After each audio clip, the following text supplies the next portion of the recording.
That's I just how I do my pods. I just run right into it. You should Yeah. absolutely. But Paul, thank you for coming, man. Hey, thank you. Thanks for having me. No, this is a pleasure. I watched this movie. I don't even know how long ago. I didn't watch it when it first came out, and because to be honest, it was like hard to find. Well, yeah, because media was hiding it. It took us 5 years to get Sound of Freedom off the ground. After we finished it, we were blocked everywhere. And then even then, when we were literally out of the gates, we beat Indiana Jones. We beat Mission Impossible. I mean, it was the #1 independent film in the world.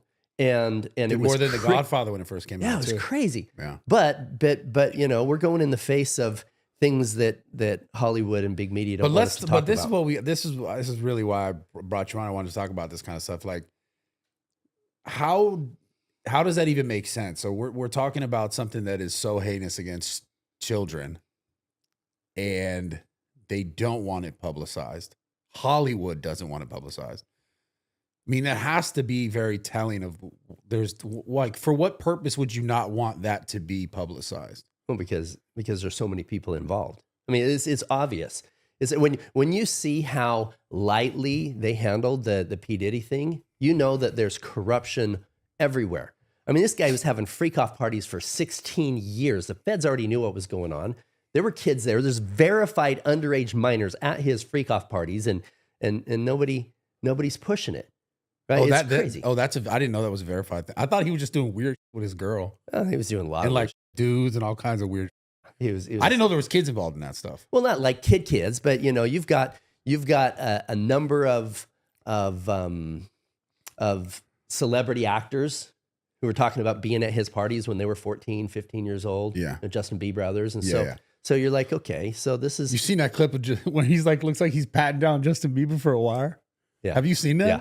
It's crazy. Yeah. But so what were the biggest hurdles that you had to overcome? Because like it seems so crazy that we've been having this conversation, that you're executive producing this film about child trafficking, and you get so much resistance to it being able to be rolled out in a way that like any sort of movie could have been. Yeah. Like what were the main things that were stopping you? Well, right in the beginning, we had Fox International was part of the filming in Colombia.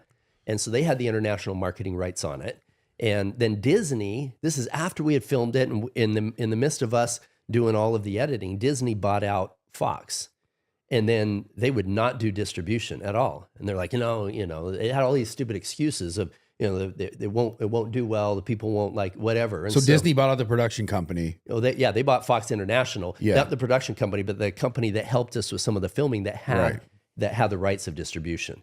And so then finally we were able to buy that out from them. That took a long time. So Disney, the company that is known for children movies and for making like things for kids, was like, yeah, no, we don't want this to really go down a rabbit hole. Just like what are we? How are we even? Disney, the company that brings us Pinocchio and Peter Pan. So go down those rabbit holes and find out what the real story is of the pedophilia twist on Pinocchio and on Peter Pan and others. And so it was Disney. It's like almost like just it's like startling to know that that's the truth. Yeah. And so you were met with that resistance, and then what was the rollout like? It was hard to get it into certain. No. So even after that, so we finally were able to get it out from Disney, and then another former Disney executive says, "Oh, now those guys, they just didn't know what they're doing, whatever else." He tied it up for another year. He's like, "I'll put." I know how to tie this up better. Exactly. Freaking contractually, he's like, "Yeah, I'll put $20 million into distribution and all this other stuff," and nothing, not 20 million, not 10, not 5, 0, not one penny did he bring in. We're like, so finally we got that out. By that time, now we're like, okay, let's go out. We went to Amazon, we went to Netflix. Netflix turns us down. Now Netflix at the same time was bringing people the TV series Cuties. These are 10-year-olds dressed up as strippers, yet they turned down Sound of Freedom. Are you kidding me? Bro, it just, oh my God. Why do you think this is happening? Because there's an agenda. Yeah. There's an agenda. See, here's something crazy. So when we finally got the distribution put together with Sound of Freedom with Angel Studios. So Angel Studios is they're the company that brought the TV series The Chosen, which is kind of the life of Jesus stuff. So they already had a pretty big conservative audience to help push it out. An interesting story on them. Years ago, Angel, their predecessor company, was sued by Hollywood. You know why they were sued? No. Because they had created a piece of hardware and a piece of software that allows you and I, as you know, do you have kids? I don't have kids. Okay, so I got kids, right? Yeah. So if I wanted to show, let's say I really liked, I don't know, Porky's 2. Let's say I really like Porky's 2, but I want to show it to my kids. I didn't want to have sex and vulgarity and whatever. I don't know why I'd show that to my kids. But either way, if you have a movie that you wanted to show to your kids, but you wanted to filter out the vulgarity, the blasphemy, the nudity, whatever it is, they had a piece of software that you could actually click it down, from 10 all the way to 1. I'll make it a PG movie, whatever, right? And so Hollywood sued them for simply giving parents the tools that they could filter things coming into their home. It's crazy. So what do you think the agenda is? I think that the breakdown of the nuclear family is a big part of it. I think that there's a darker agenda that goes back a long time. We can get into this with the Epstein stuff and whatever. There was a book.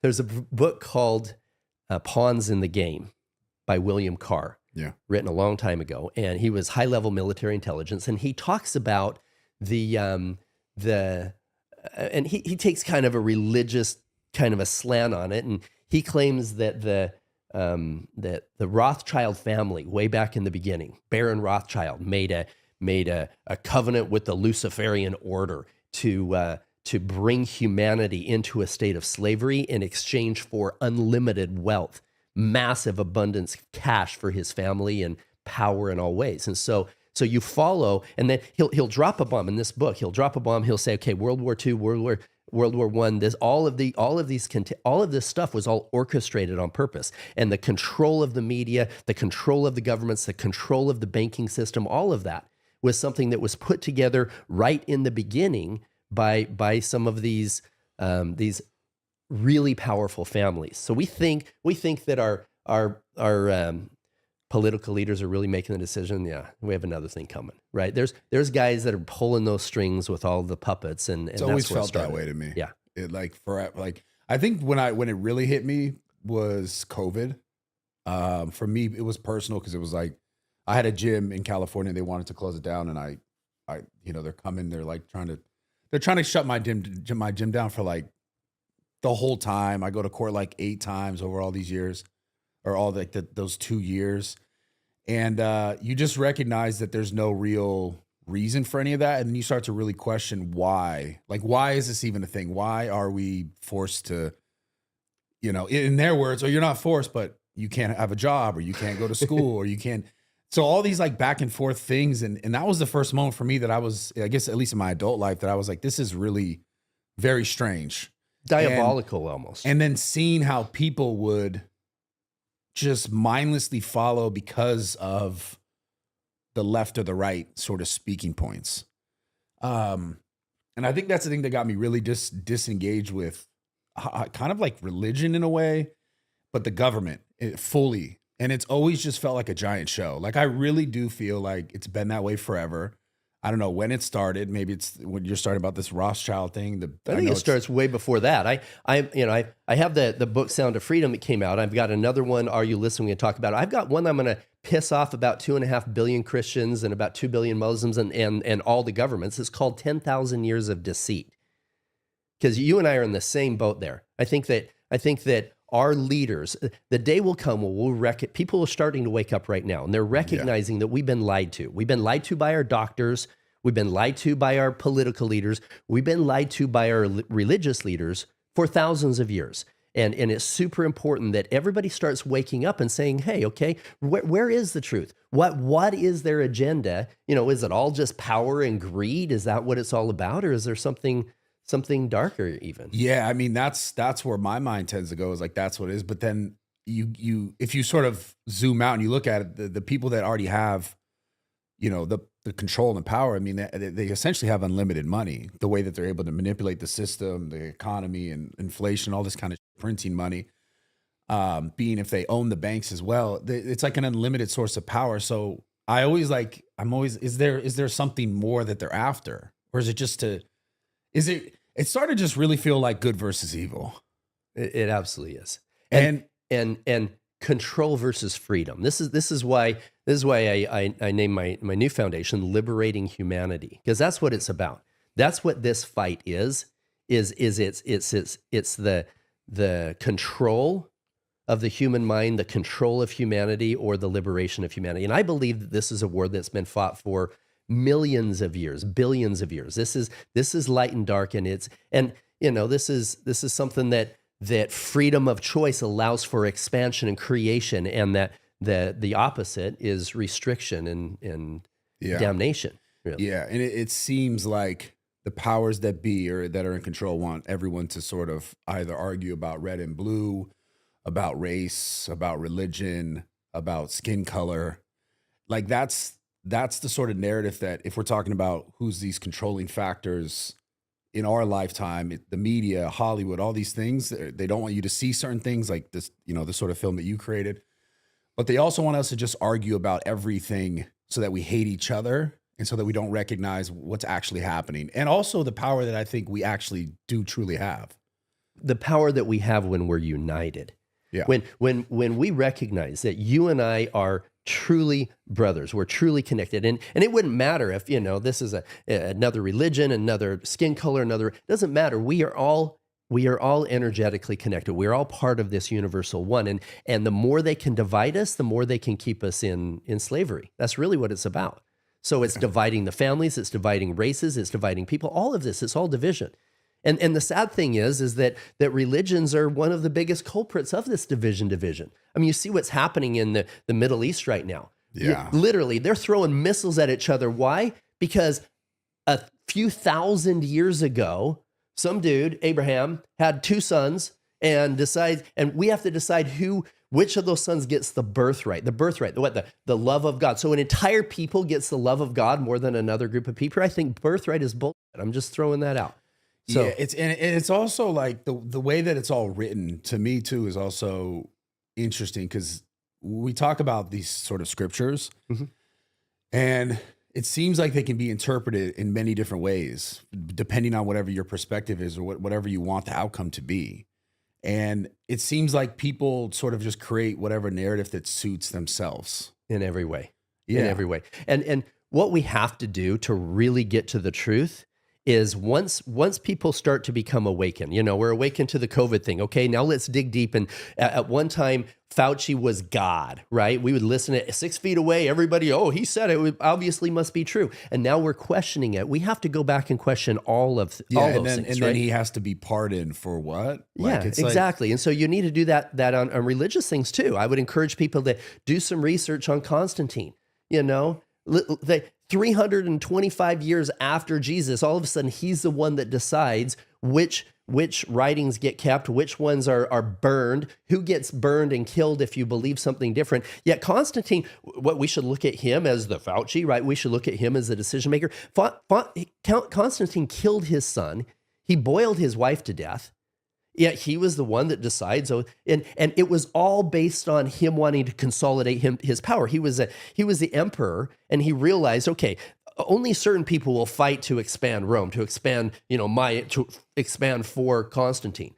But what if I tell them all that I saw this sign of the cross in the clouds, and we put a cross on every one of their shields, and we tell them their swords are crosses, and they're fighting for God, not for me. It's all about power and greed, and it's that's crazy. The thing that's always hung me up with religion, was that it's this word of God but written by human. Yeah, absolutely. And so then in the idea that humans would just take in the way that how could I benefit from this though? People ask me, when I start going down these roads, they're like, "So Paul, are you Christian?" My answer is, in the purest sense of the word. If Yeshua, his name wasn't even Jesus. If Yeshua actually spoke it, yes. But the problem is most of the stuff that we're being fed is all division and fear and hatred and guilt and shame. So we can go down a whole rabbit hole there that has nothing to do with Epstein and it kind of has everything to do with Yeah, well, it seems like it's the same thing. it's the good and evil conversation. Yeah. And that's where I'm stuck, man, because I want to believe, because I'll talk to people and they'll say, oh, it's a Jewish thing, or oh, Christians believe this, and this would be better if it was Christian led or Catholic led. And it's so hard for me to get behind these things. Now, the one thing that I am starting to have a problem with is who are most of the people that are in control or in power in these companies or in these positions in the government that are causing such division. And it's like I can't get around who these people are. And, it's a little bit of a taboo subject to talk about, but the more you look into it and the more you start to realize it, the less you can look away from it. Yeah, absolutely. And so then you have to question, why? It's back to what we started with. It's control. It's control of humanity. We're going down. We're going into this phase of control. They're already controlling our minds with our algorithms and what they're erasing. I mean, I was just coming on today. I remember most people remember, just if they were following the Epstein story at all, that there was just a number of months ago, it was everywhere that there was 14 terabytes of video footage. Yeah, thousands yeah, 14 terabytes of it. However, now they have some badass power. It's been deleted. Try to find anywhere the verification of that 14 terabytes. It's like crickets all of a sudden. They're taking all of the stuff that we all knew, we were all told, and then wiping it. Oh, sort of there was rewriting of history. Yeah. Yeah. So, I mean, what do you think? What do you think that all was like? Because you were in certain situations in this actual world of child trafficking, like you've experienced it. Yeah, I wasn't just the guy who I was the primary investor in Sound of Freedom. Yeah. But I have led or played a key part in over 70 undercover child rescue missions in 15 countries. I've seen the darkest. So I know there's a lot of stuff in Colombia. Yeah, the first one was Colombia. Yeah. I did a whole bunch in Mexico. We did a bunch in Dominican Republic. We did a bunch in Haiti. We did some stuff in Amsterdam. We did some stuff in Iraq and Syria. We did some stuff in Peru, in Ecuador, in where else did we go? A bunch in South America. We were in Costa Rica and in Nicaragua and in Guatemala. So pretty much all of Latin America. So I guess my question to that, do you, who are the patrons of this child trafficking? Who are these people? Well, they're not just like dudes who work down the street at Ralph's. No. And that's the reason I was recruited in the first place. I set this picture 10 years ago. I wasn't Paul Hutchinson. I was Paul Hutchinson. I had built a multi-billion-dollar company. Yeah. I had a lifestyle that rivaled guys like Jeffrey Epstein in terms of money, right? And now I wasn't doing anything illegal, but I was in an energy of arrogance and greed and lust. I had parties at my house every other weekend with NBA players and half-dressed girls and doing body shots on my pool table.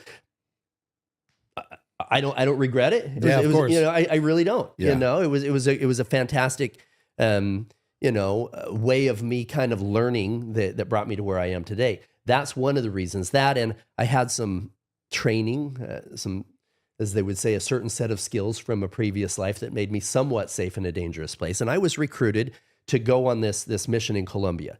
Wait, what sort of training did you go through? Have you heard of Krav Maga? Yeah, of course. Yeah, a lot of people are regular arts is bow to your sensei, 3 points when you kick him in the leg. Krav is brick to their head, go home to your family. Israeli Special Forces. Every move, they don't talk, they don't see, they don't walk. And I've been training with that and others for many years. But I'm not like a triple black belt or anything. I had enough to keep me safe. What was that for originally?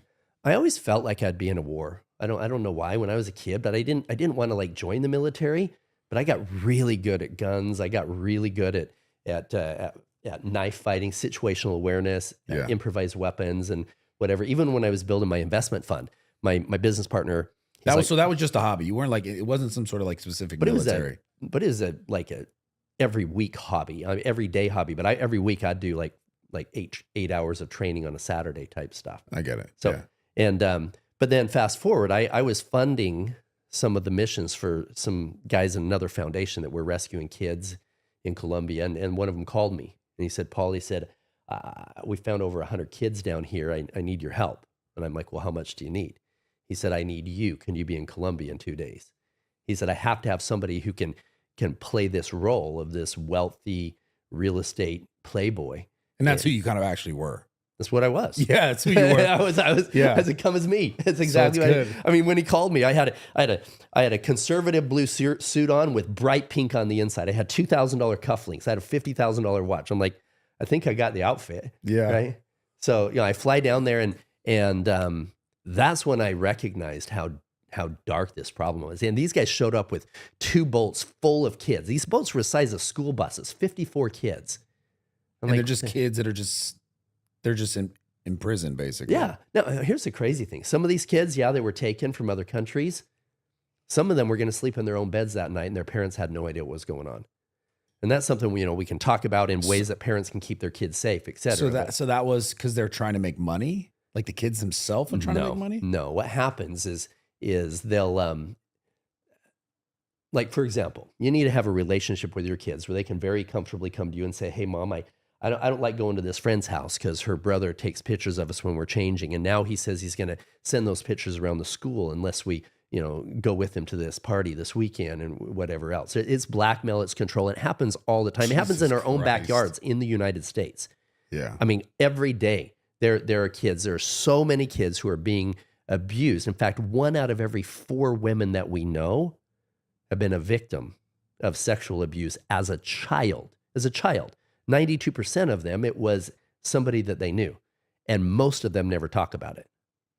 And so, that's where I recognize that the darkness went. But back what we were talking about of the demand for this thing, after I saw it firsthand, and they had brought all these kids, and this little girl standing in front of me was like tear stains in her makeup face, and she was shaking. She was 11, and I thought, what the hell? How is this okay anywhere? Now, I had 4 girls in my room, the week before, whatever. But kids, are you kidding me?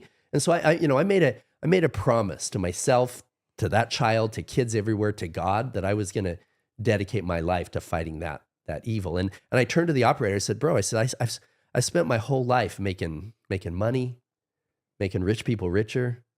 I want to make a difference. What do you need? And he said, Paul, there's a huge percentage of the demand for stuff like this that comes from guys who walk and dress and talk like you. He said, if you're willing to be the bait, I'll change your whole life. Why do you think more people don't get involved in it at that level? It sounds like you had tons of money. I think maybe it's got to be like a personal passion thing to go do. I didn't want to do it in the beginning. Yeah. I couldn't even believe that it existed. That was just too dark, right?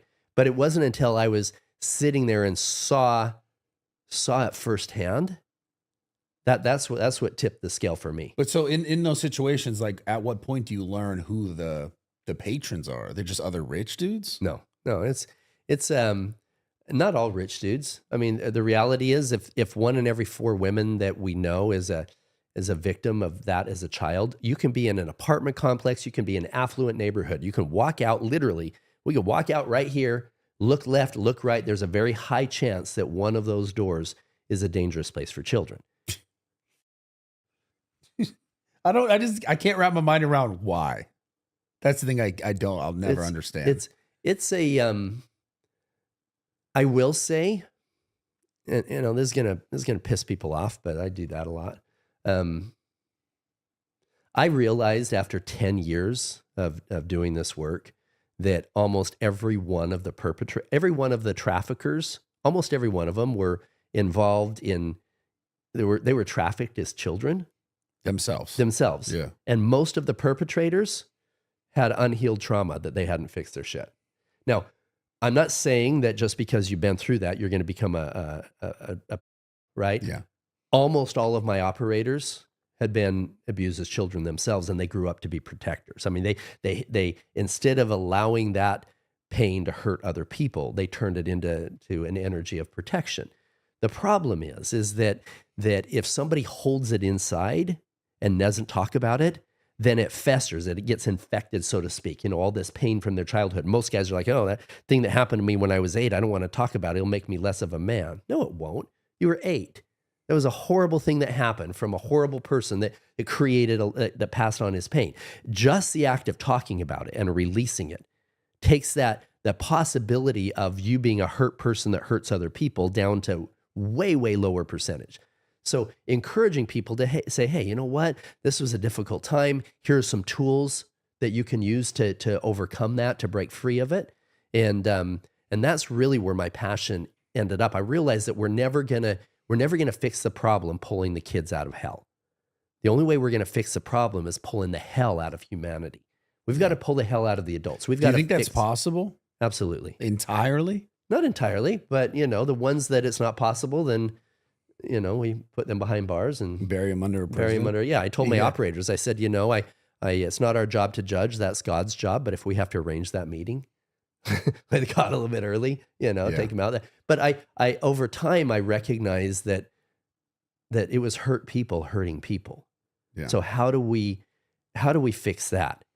Just rescuing the kids. Yeah, we pull 20 kids out of hell, but then there are 20 more kids to be sucked back into this horrific position to be able to fulfill a demand. Yeah, so we've got to solve for the demand side. We're going to talk about the Epstein stuff in a second, but let's dive into this topic a little bit more. The idea of hurt people hurting people, and I guess sort of self-awareness, and how have you personally found out more about yourself? Not that you're involved in any of these things, but what have you done for yourself that allows you to overcome your trauma?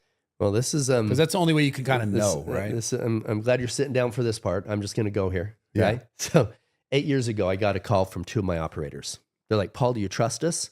I'm like, "Yeah, I trust you with my life, literally, on these missions." They said, "You need to come to this healing retreat." I'm like, "I don't need to heal. I'm Paul Hutchinson. Everybody wants to be me." They're like, "No, you're in your second marriage, headed for a divorce. Your kids don't even talk to you. You think your happiness is going to come from one more car, one more helicopter, one more party."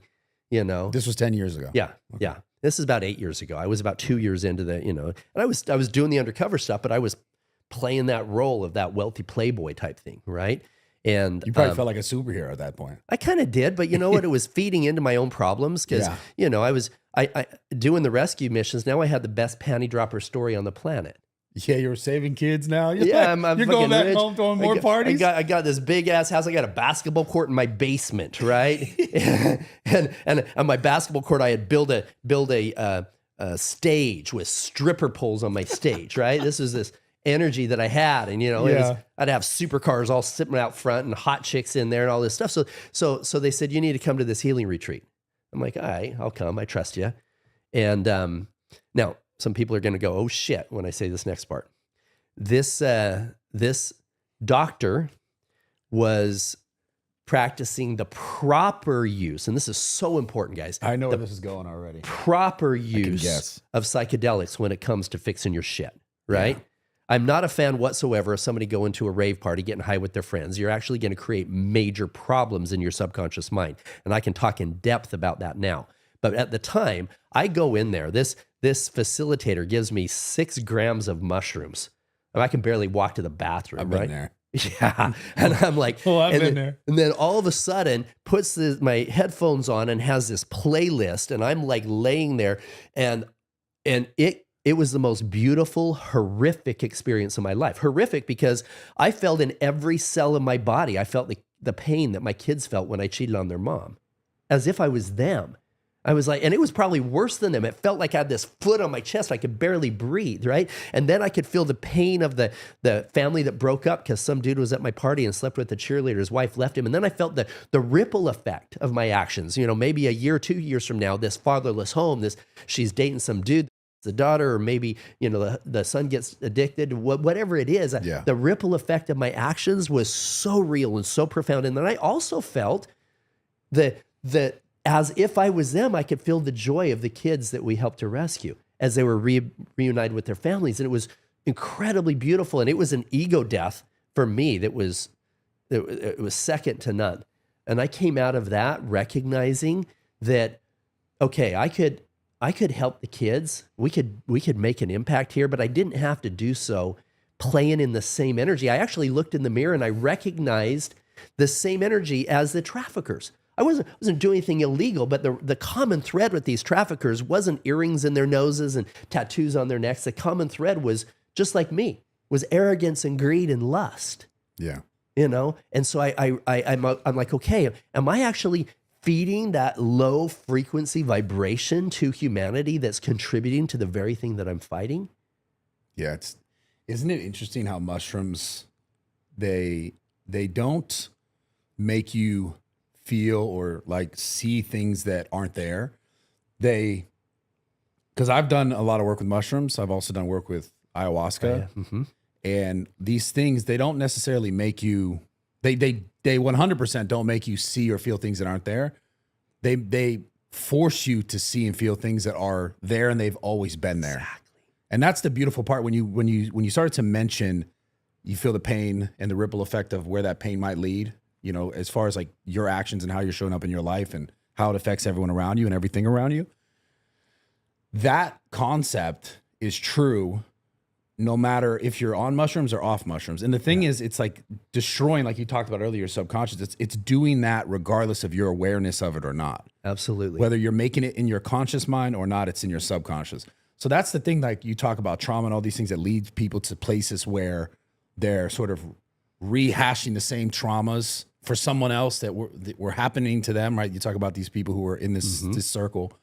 I think mushrooms and I think psychedelics in general, if done in a way that is therapeutic and sort of ceremoniously done, can be really healing to people to see all those things inside of them that they're just not, they're I think number one, you talk about ego death, like their ego, their protecting factor in their mind is not allowing them to fully recognize because it's so f***ed up. Absolutely. So that's the beauty, I think, of psychedelics. I think when done in a way that's, you know, like I said, smart and guided and intentional, it can allow you to see what's really going on completely unfiltered. Absolutely. And that's the beautiful part. So I'm glad you mentioned that. Have you ever done ayahuasca? Or? Yeah, in fact, I became a master facilitator. I have facilitated, and we've hosted and facilitated now over 80 full. We now do 5 to 7 day fully immersive transformational retreats. 12 of them have been ayahuasca, and 60 plus have been psilocybin and wachuma and some other things as well. So we've gotten really good at because it was so transformative for me.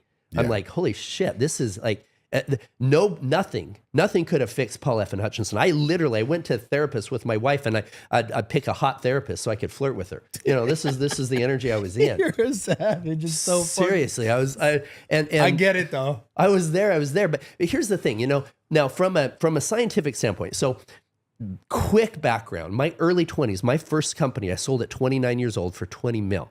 Was a company that helped people overcome anxiety, depression, PTSD, addictions, and childhood trauma.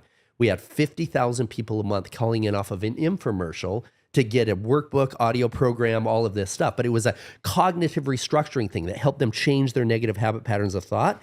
And it took us 12 weeks to kind of hammer at those things. So here's what happens. Here's the science that when we're little kids, 0 to 7, 8 years old, our brain is in a state of hyper neuroplasticity. We're really impressionable, right? We can learn 3 or 4 languages at the same time that we're learning how to eat and ride our bike and all these other things. And if something happens during that time, like, you know, your uncle touches you, your dad says you look fat in that outfit, whatever it is, those things get embedded into our subconscious mind, and they're like stuck there. Now, 95% of our life is run by that subconscious mind. And now after that time, when we're not in that hyper neuroplasticity, it takes 21 days to create a new habit, right?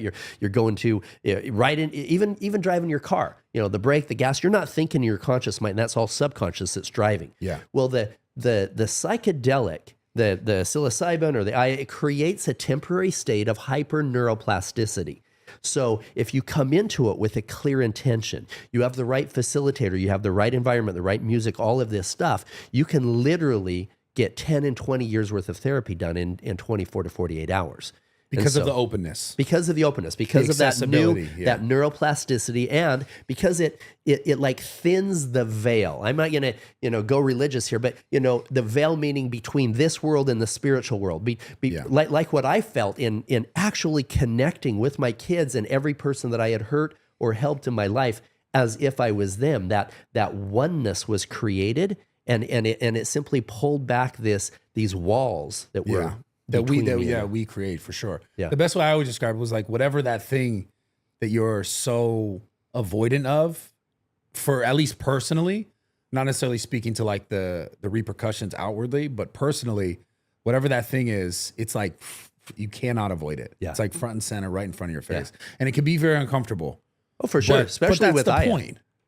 Ayahuasca, I tell people that they say, well, how do I know what I need? Well, if you're really hard-headed or if you have some addictions, then you need Grandma Aya to drive instead of, with psilocybin, you're kind of driving together with your facilitator. And, you can say, okay, I want to work on my anger issues and I want to work on this. But if you're cheating on your wife and if you're not facing that, sometimes the psilocybin, you can kind of skirt around it. Yeah. With ayahuasca, no, now Grandma Aya is driving instead of you. And she's going to say, all right, you ready? You ready to let go of that? You ready to let go of that shit? We're going to let go of it now, right? And you're throwing up from the bottom of your toes all the way out. Yeah, and we have over an 85% success rate, and liberating humanity is we have the sanctuaries that we run around the world, and over an 85% success rate in helping people with hardcore pornography addictions, alcohol addictions, cocaine and heroin addictions using things like ayahuasca. Yeah. So do you think, on a big picture conversation, do you think that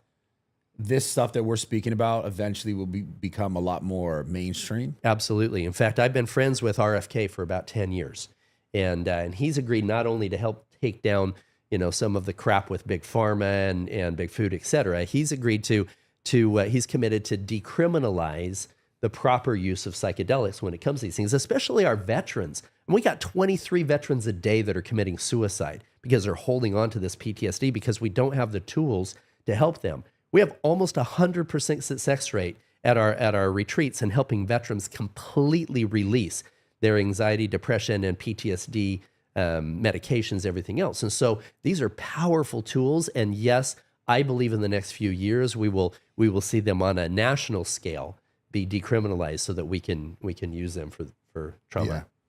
Do you ever therapy. think do you ever think we'll actually get to some sort of utopian feeling, or is it we're just too human as a whole? If we put psilocybin in the water instead of instead of fluoride, that would do it right there. Instead of making everyone weak and low testosterone, bro. I swear I was reading something the other day that's like this generation has like the testosterone of like 7-year-olds. 20-year-olds got the testosterone of 7-year-olds. Yeah, it's all the crap in our food and our water.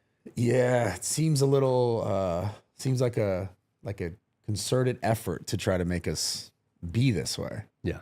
So that we don't see what's really going on. It's So that we don't. It's this whole control thing we started with the Epstein thing, with the Hollywood, with Diddy. It's all this. So who do you think public Epstein control. worked for? Really want to know what I think? Yeah, of course. For sure. He was an agency asset. There's so much evidence that ties him to the CIA and the Mossad.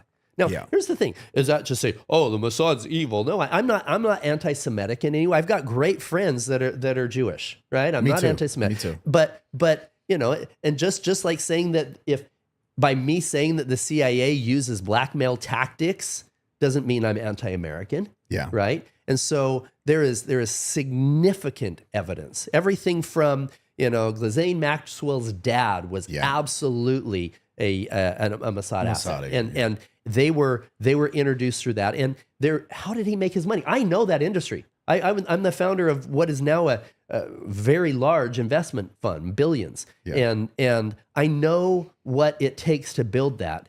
He didn't have it, right? Yeah, he kind of he was like didn't he work at like what school was it? Yeah, he was like the Darwood School. But here's the crazy thing: at that school, the guy who ran the school was William Barr's father, Donald Barr, who was also not only worked with intelligence assets, but he wrote a book. It was like a bunch of aliens that were in this power position over the universe, and they were using the children to be. It was the entire story. It's the It was plot. the plot right there. And he wrote that book when Epstein was working there as a math teacher.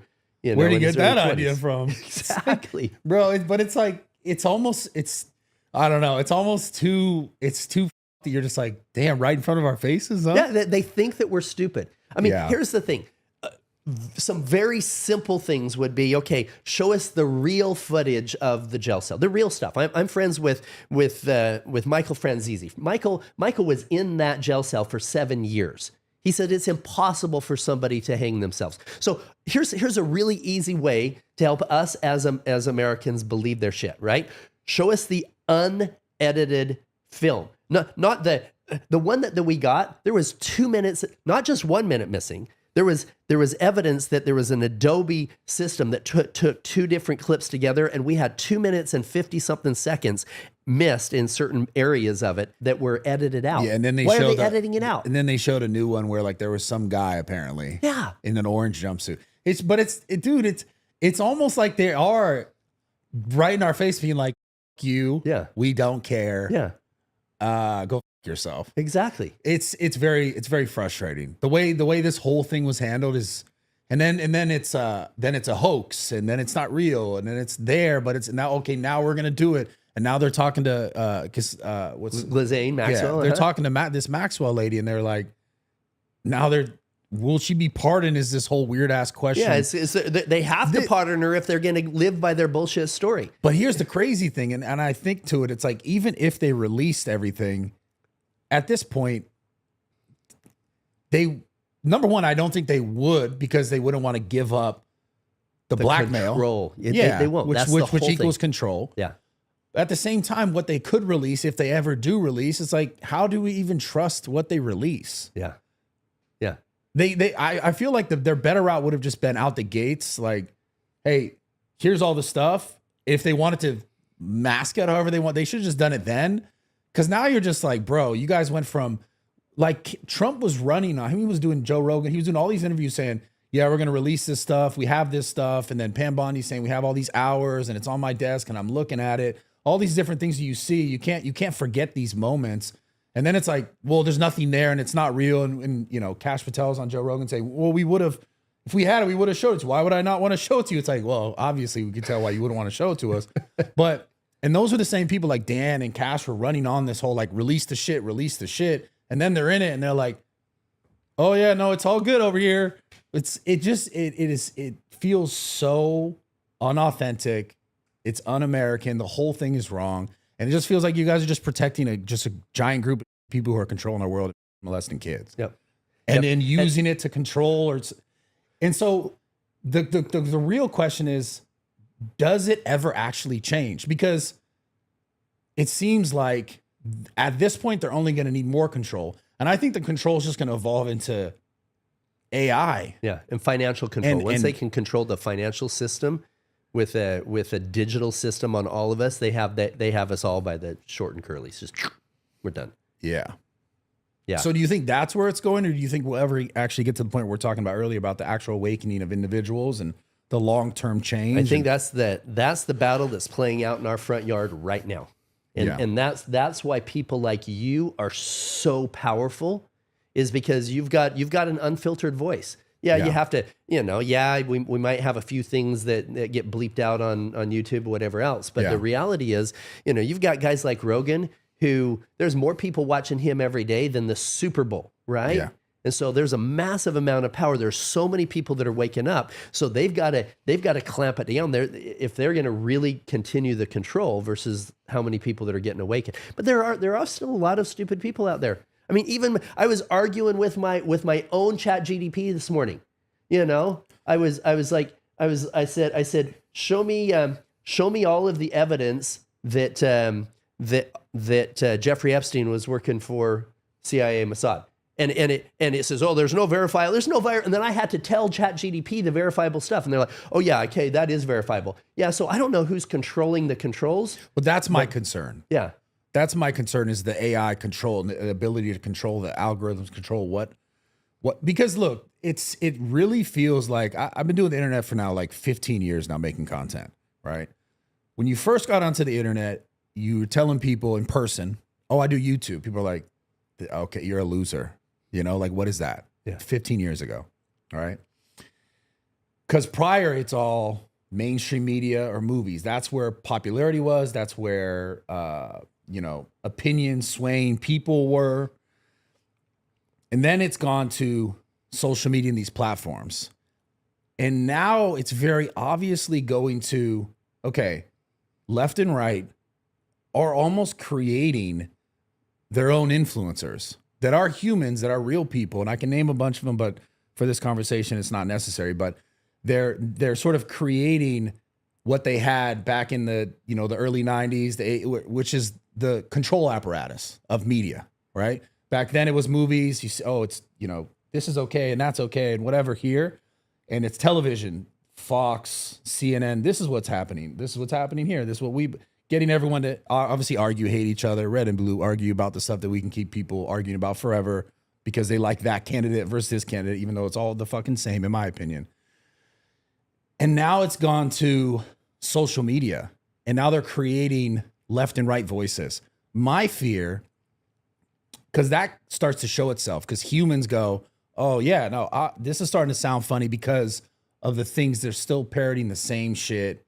They believe this, and then they believe this when that person says that, so then they all say this. I don't know if you see it, if you understand what I'm talking about. Absolutely. Right. But now the concern is the next 10 years where they've just either silenced, you know, let's say a person like me or a person like Joe Rogan. Joe Rogan would be much harder to silence than me, obviously, than someone else. But when you silence those voices through algorithmic changes, and then you literally, let's say in 7 years or 5 years, who knows how fast it'll be, they literally can create voices that people are finding indistinguishable from real humans and going, this person's parroting whatever they want it to be. So that, because that's one of the main mechanisms of the narrative and of control is media. Yeah.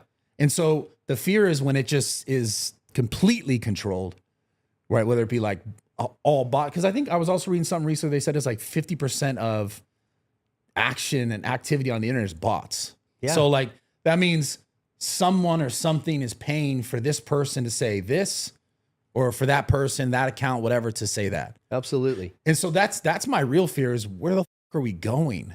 And I don't think it's 7 years from now. I think the next year or two, they already have the ability to create deep fakes today. They could take all of your podcasts, boom, throw it into an AI system and type in whatever they want you to say, and they will have audio of that, whatever it is. It doesn't matter. I did it with my book just 2 weeks ago. Joe Rogan wanted a copy of the book, but he wanted an audio version of it, and I didn't have an audio yet. Yeah. So they took my voice from the podcast that I've been on, and from, I just read a couple chapters of it, and boom, fed it into an AI, and I had every single word of the book was read by me on this AI version. It sounded just like me. Yeah. Can't even tell the difference. Yeah, so that's my fear is, where does this go? How are people even going to be able to discern what's real? Yeah. Well, and here's the thing. We touched way early on about how I'm eventually going to write a book called 10,000 Years of Deceit. The biggest deception is to come. That's what I believe. Is to what? It's his coming. It's coming in the next few years. Yeah. You know, the deceptions of the changing of biblical texts, the changing of historical facts, all of this stuff that we've been inundated with our whole life is nothing compared to their ability to create this great deception using AI. We won't be able to trust our eyes. We won't be able to trust our ears. And so that therein lies, who do we trust? How do we get there? You know, and this is a whole long podcast. I actually did it with a big influencer in Florida just recently on Matt Cox's show, where we talked about the Are You Listening book, about tuning in. The only place that we're going to really be able to trust is our heart. We won't be able to trust anything we see.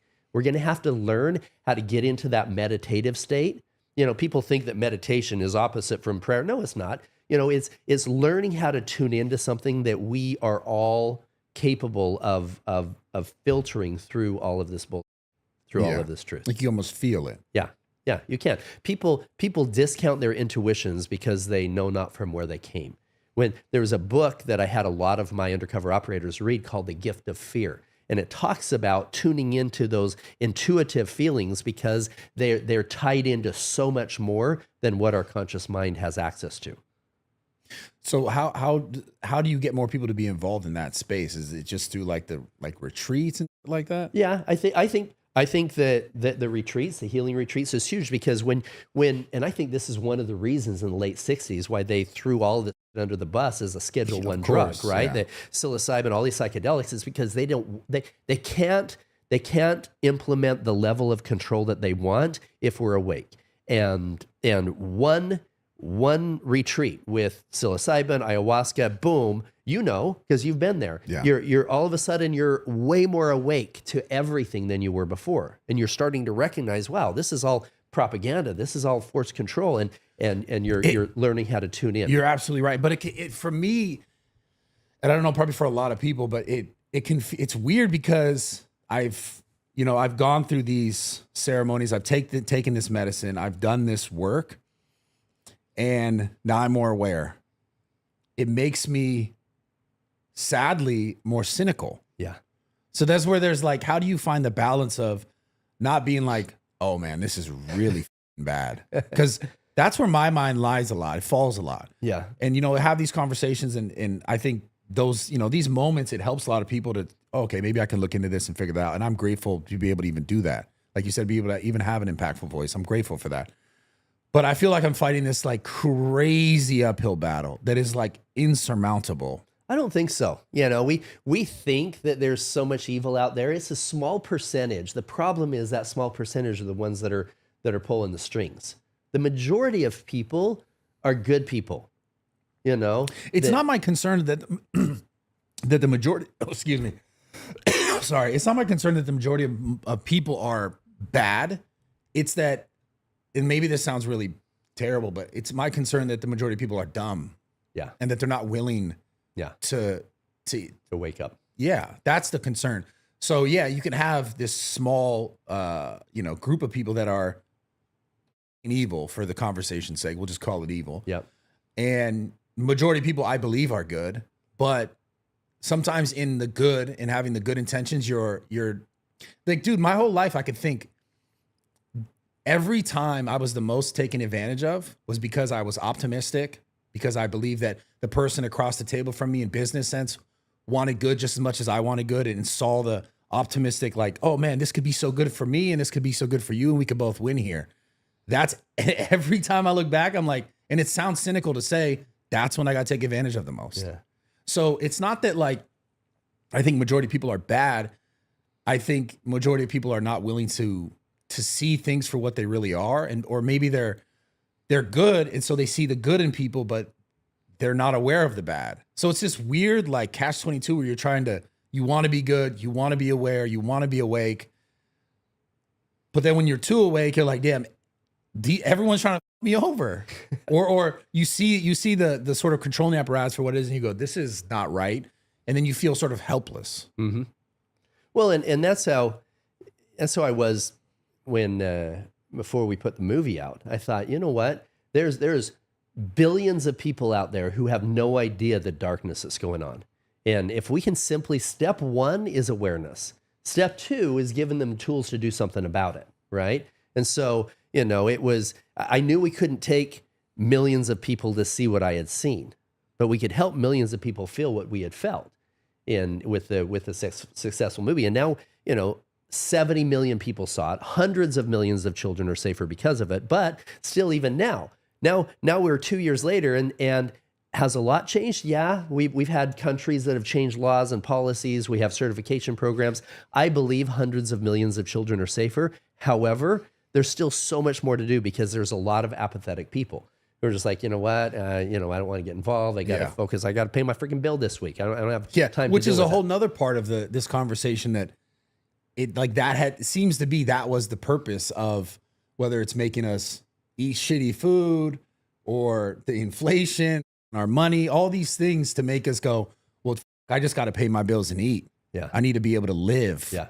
Like that. That's another sad part. And it's cynical. And I say it and I say it out loud. It seems like that was also the purpose of a lot of the shit that's happened to us as a society to make us go, well, I just got to do this. I can't look around. I can't even worry about that. That's why we're taxed on everything, that we're not just our income taxes, but everything that we pay for at the stool, there's tax upon tax upon tax. If we get away from all of that crap, all that overhead, all that spending, we could literally live like kings for working 4 to 10 hours a week. We don't have to be working 80 hours a week to stay alive.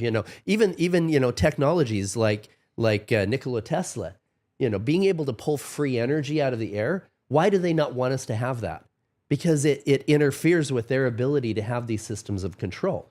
Yeah. If they can make everything cost money for energy, to heat your house, to cool your home, to transport stuff, all of that stuff, if they had free energy, then they wouldn't keep us so occupied on having to work 80 hours a week to maintain our lifestyle. Yeah. So how does it change if like the powers that be there's too much control? Like they've established 100 times over. Yeah. I think that it has to be a rising up of good people, that are enough of them just getting sick and tired, enough people waking up.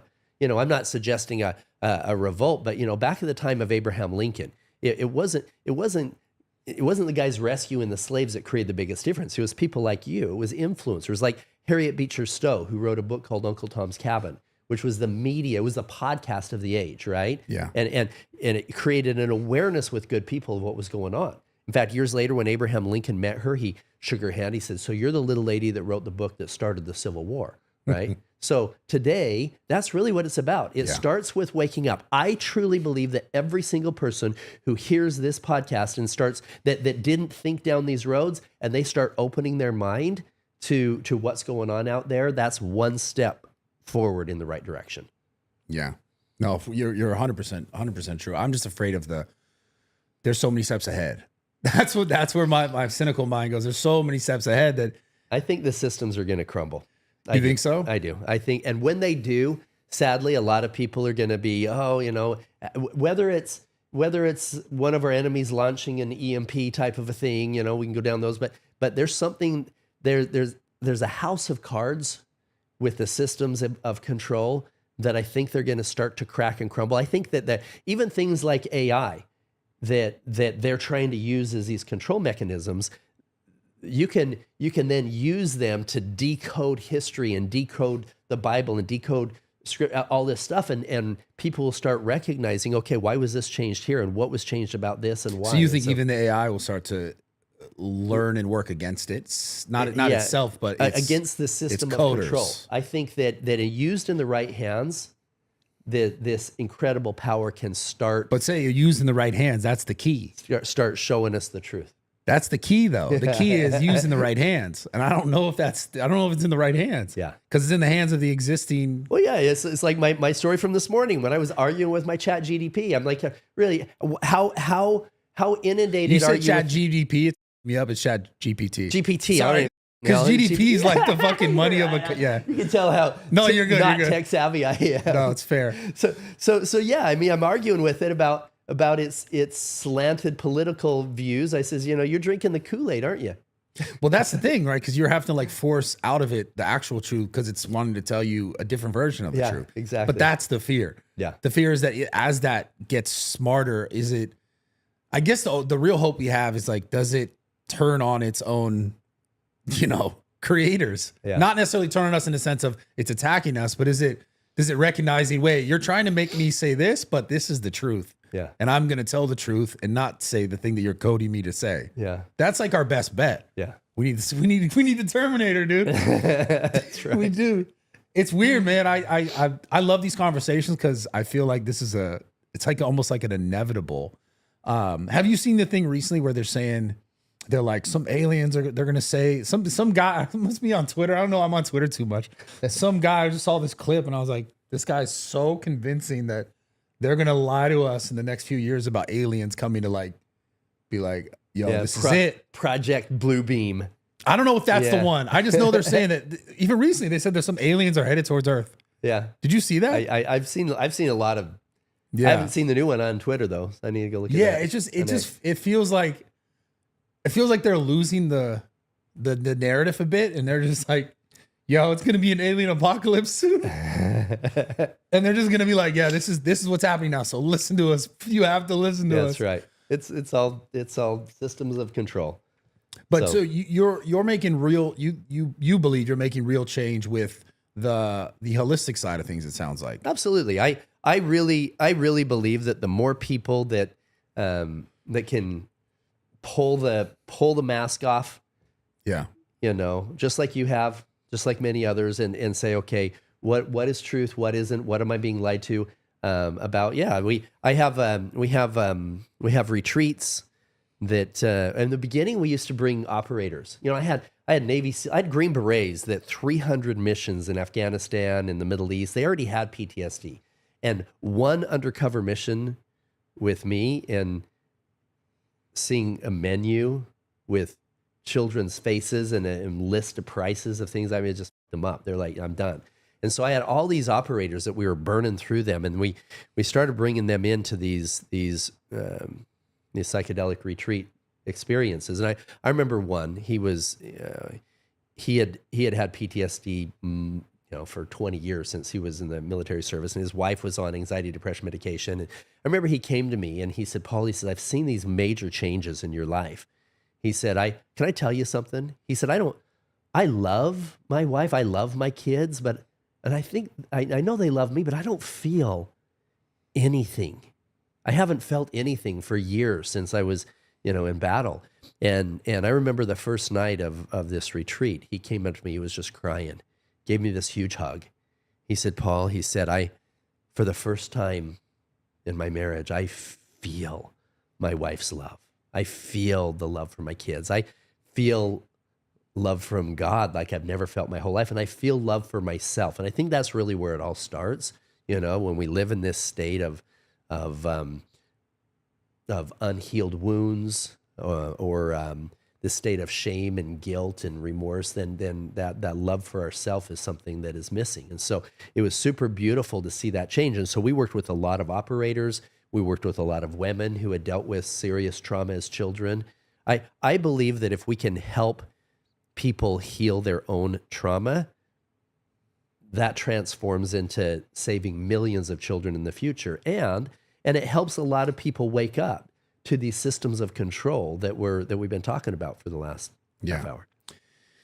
Yeah, it's interesting how trauma can really stick us keep us in a place. Like how you mentioned that guy didn't feel anything. It's not because he's not feeling anything. He's just not allowing it because of whatever he had gone through. His walls completely build up. So what do you think for the first time person who's even being interested? Let's say someone's hearing this for the first time and they've never thought about anything psychedelic or anything even spiritual in that sense, as far as holistic treatments or practices go. What do you think is the first step to getting closer to allowing themselves to do that or be a part of that? I would do some research look up the Johns Hopkins University studies. People will say, oh, that must be dangerous like cocaine because it's a Schedule I drug, right? Yeah. Here's the truth. Psilocybin is safer than table sugar. Literally.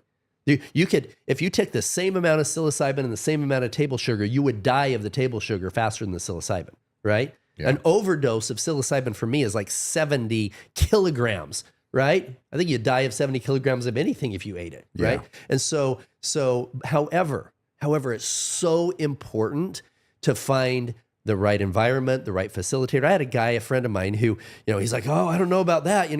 I took mushrooms in college and we were, it was on Halloween night and man, it fucked me up for most of my life. Of course it would. You're thinning that veil energetically and you've got guys in costumes and all that energy around. That's definitely not the setting that you want to be in. Yeah, absolutely. So, when you're in the right setting with the right intentions and the right people, it can create some big change. And me personally, I wouldn't suggest that somebody starts with something like ayahuasca. That's a punch and a half to the gut, right? You can get a lot of work done with the psilocybin. If your first experiences with Aya and you haven't done any of the other work, it's going to be heavy. Yeah, you might run away. You might not do it again. Yeah. But with a good facilitator with psilocybin, I think you can now. It's not legal. It's decriminalized in Colorado and Oregon. Now in Nevada's working on it in some other states. And We run ours in Latin America. We do Where at specifically? We have Costa Rica, Mexico, and Colombia. Yeah, I hear a lot of stuff going on in Costa Rica for this space. Yeah, it's super beautiful down there. It's it's a beautiful energy. There's places in Costa Rica that are like blue zones where the average person lives to over 100 years old. Yeah. We bought a property in Colombia.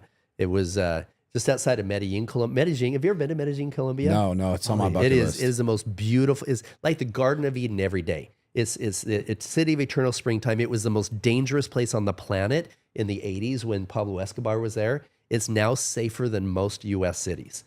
They killed Pablo in the mid-90s. Cartela went up to Mexico. Now there's just rose farms, coffee farms, chocolate farms. So we bought a chocolate farm. Have like 200 cacao trees and roses and river coming through the middle. So super beautiful. I spend more time there. I've got a ranch that's halfway between Salt Lake and Denver. I haven't even stepped foot in it in a year. It's beautiful, but what do you do? I mean, you obviously have a lot of money. You made a lot of money. I did all right. Well, yeah. What is your most like fun purchase? My most fun purchase. And how much was it? Well, I had a lot of fun purchases, but when I bought my second helicopter, my friends were like, "What the hell? you can't fly two, right?" In fact, it was funny. So I used to own. I actually just know what I like about you before you continue? Yeah. You pulled up in just like a regular ass Jeep. Yeah, I'm like, I loved it. Well, I had two MRAPs. Yeah, like full, like $250,000, like full armored. You can drive over landmines. I had two of them. Right. Yeah. We took him to the store to go shopping just for fun. I mean, these things had 8 seats in it and had a turret on top. I had 250 cals. Oh, that's sick. That's cool. No, in fact, my favorite purchase was it was a few $100,000, but it was, so my buddy called me. He goes, "Paul," he says, "You want to ride in my new heli?" And I'm like, "I already got one." He says, "Yeah, just come in this one. This is gonna be fun." So I go over. He flies over the top on the other side of the valley and boom up in these mountains. And let me back up because this I have to set the story up. Yeah, go. So when we were doing a mission in Mexico, one of my security guys was one of the top snipers in the SEALs. He was the guy who took, if you saw the American Sniper, he was the guy who took Chris Kyle's place in real life as the top sniper. Oh, shit. So, yeah. What the fuck? Badass. And I hired him to train me. I says, "Bro, you need to teach me how to shoot a mile," right? So we went out and I hired him for 2 weeks, every single day, just training me and my buddy to shoot a mile. And it pissed me off my first time because it took like 2 hours before he even let me take my first shot, right? Because you have to check the barometric pressure and the altitude and the heat index. I mean, there's a lot of stuff that changes the bullet at a mile away, right? And so finally, I got pretty good at it. But then fast forward, and I bought a Lapua and I bought a 6.5 Creedmoor and all these sniper things I could shoot a mile. So then a few months later, this guy calls me and says, "You want to ride in my heli?" I'm like, "Yeah, cool." So I go in the heli, we fly over, and he goes up in the mountains, and he says, "Stay here for a sec." He jumps out, he sets up an iron sight, or an iron, not target. A target, right? Yeah. So he jumps back in, and boom, we fly like at half a mile, 3/4 of a mile away, and lands. I'm like, "Oh, that was way easier than walking," right? And setting it up, and he gets out with this gun, and I'm like, "Oh, I know how to do this." I'm pulling out my phone, trying to figure out the altitude and stuff and whatever, and he takes it, and within about 3 seconds, boom, hits it. And I told him, "Bro," I said, "that's impossible. I was trained by some of the top snipers in the SEALs." I says, "You can't do that. You can't just pull out a gun and shoot it in 3 seconds. Let me show you this." And this thing was what they called a tracking point. So what happens is it's got this massive computerized scope on it, and it zooms in like a mile away, and you can see the target, and you push this little red button in it, and it marks it. And it'll stay on that mark up to 20 miles an hour on the target, right? And then you pull in the trigger, and it puts a little blue X on your screen so you can see it. And it's calculated 27 separate variables that not only the barometric pressure and the heat index, but it looks and it sees, if the weeds are moving, and it figures out the air, and it figures out the rotation of the earth and where you are on the earth and which direction you're shooting. And it makes all these adjustments. And so then when it puts a little blue X after all these adjustments, and all Flat Earth is not going to like this. Huh? I said the flat earthers are not going to like this. For sure. And then you simply move in the muzzle, and boom, as soon as it hits it, you're hitting a golf ball at a mile away. I got back in the helicopter. I said, "Bro," I says, "You're not taking that gun home, right?" "Yeah, that's mine now." he says, "Yeah, Paul." He says, "You're the only one I know could drop cash on this." He said, "What does that cost? What does something like that cost?" It was a shit ton. He said he made me promise I wouldn't tell, but I put it this way. I dropped over a $250,000 that day, and some on just stupid, right? Yeah. And he had a 223, a 308, and a 50 cal. All he says the military picked up the contract. Civilians can't buy him anymore, and so it was cool. So I own all 3 of them. Damn, And I own that part sounds ownership fun. in that Jobber too. Holy So I will say one of my, I spend a lot of money on a lot of stupid things, but my favorite thing is more recently. I had a house with 10 bathrooms, 8 private suites, 7 fireplaces, 3 kitchens. What the? Bro, I lived in it by myself. Yeah, I was like, okay, I need to move. When was this? This was 8 years ago. Okay.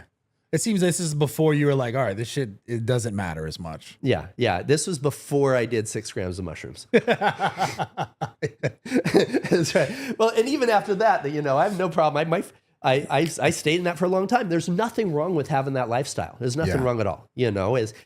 I was giving away more to charity every year than most people earn in a year. And so I was fine with that. It's okay. It's okay to have a vision board with all this stuff. Yeah. To think that God wants you to be poor. Are you kidding me? Yeah. No, he doesn't. You can't. There's no way that I could have put the money into the Sound of Freedom to create the global movement if I was broke. Yeah, right. So it's okay. But if your money is all about, the sex and the parties and But how did you break from that? Because it seems like you kind of broke from that. Yeah. Because it seems like you did that for sure. I was absolutely, I was in that space, and it was that first retreat.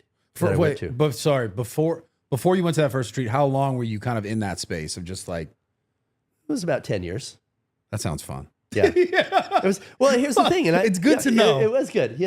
But here's the thing. We had, I'll be frank with you, my marriage to my second wife, most of the girls that were in her, what do you call all the girls that are in the line when you're getting married? They're bridesmaids, whatever. Yeah. Most of them had been with us in our bedroom, right? And they were all freaking hot as shit, right? Oh my God. So and my friends are like, Paul, says, are you really gonna, marry this chick? I says, I got a prenup, I'm good, but I had a 7-carat ring on her finger. I called it the stop sign to keep people away from her.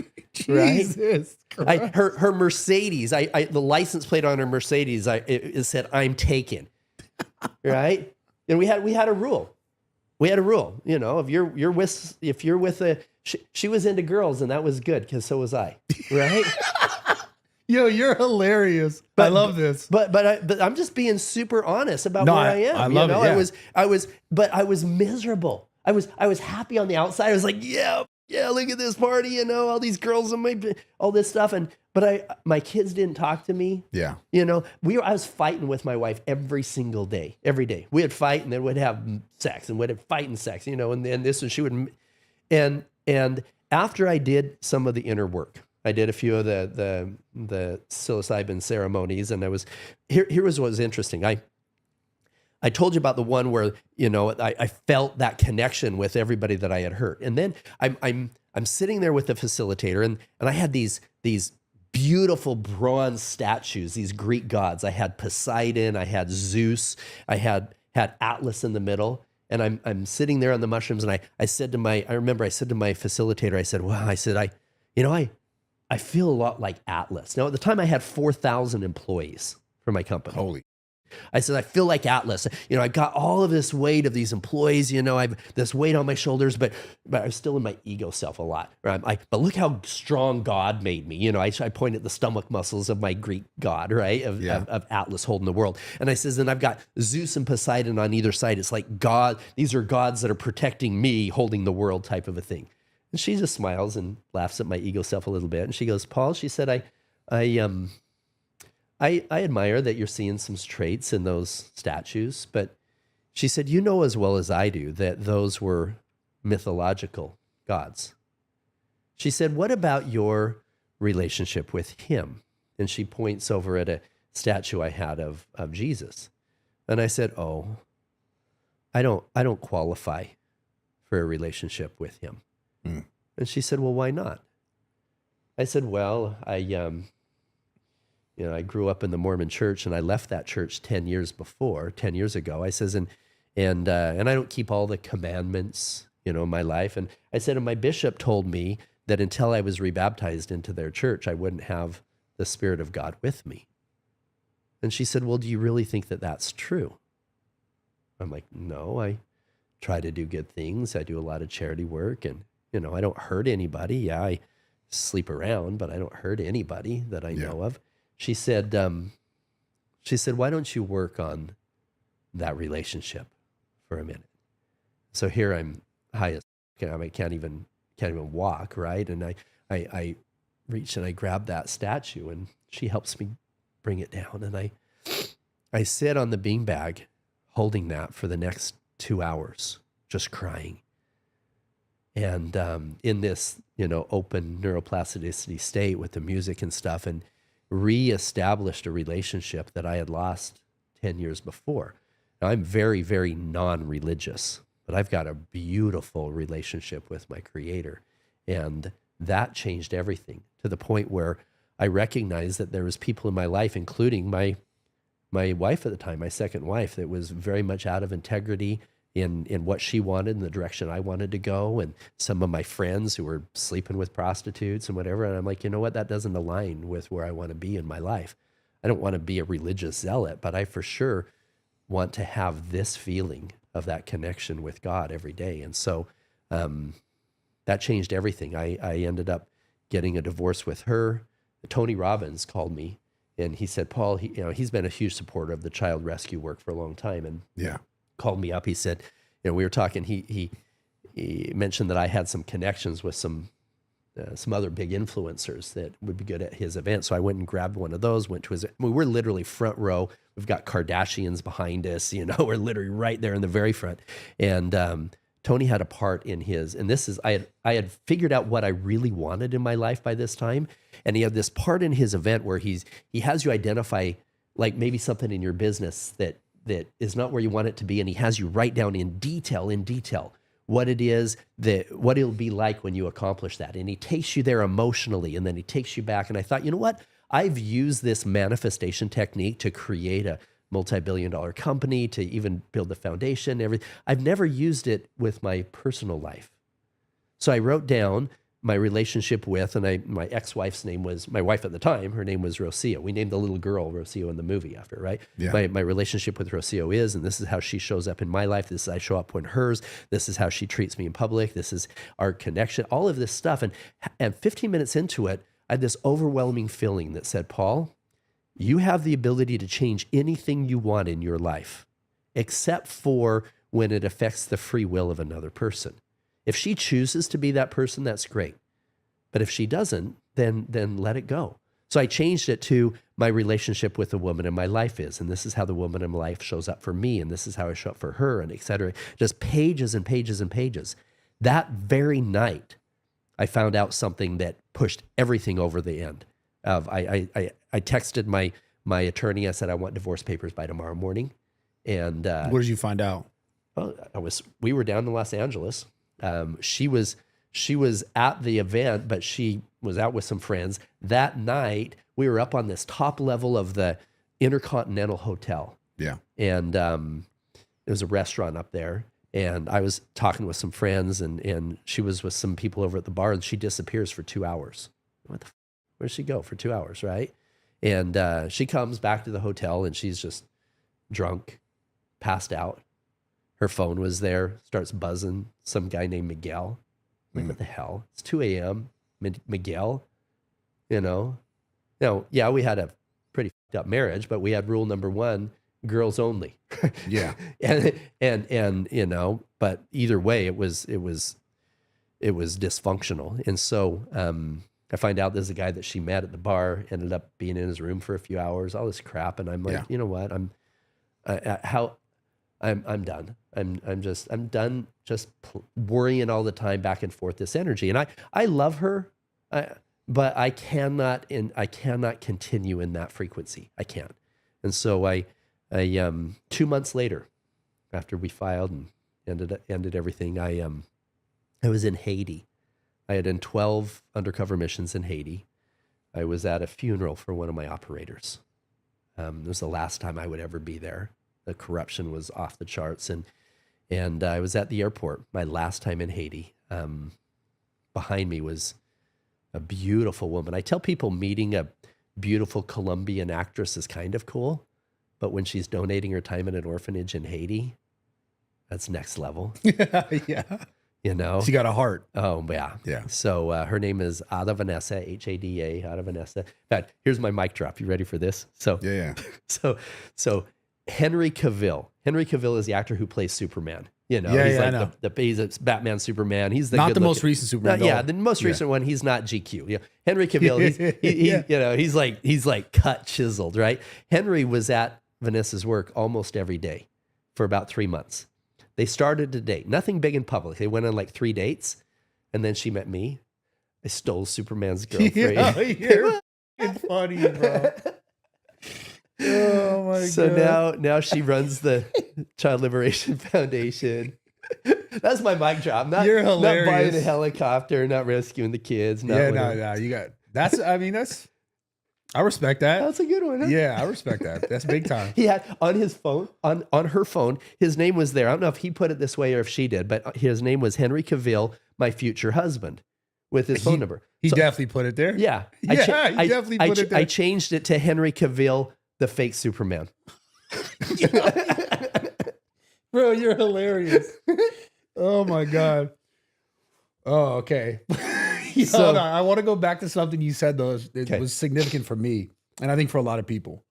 So at this point in your life, you obviously had a massive amount of financial success, but you said something that was really interesting to me. Before that moment, you didn't really take much inventory of like your personal life and your personal relationships. Yeah. Because I can relate to that. Obviously not to the same degree or to the same level, but I think a lot of people can relate to that. I find it so hard until more recently in my life have I actually spent time worried about myself, focused on myself. Like when I say myself, I don't mean accolades or things that I've accomplished, because that's all I worried about before. But worrying about like my relationship with myself, in turn being able to worry about my relationship with other people in my sort of personal and intimate space.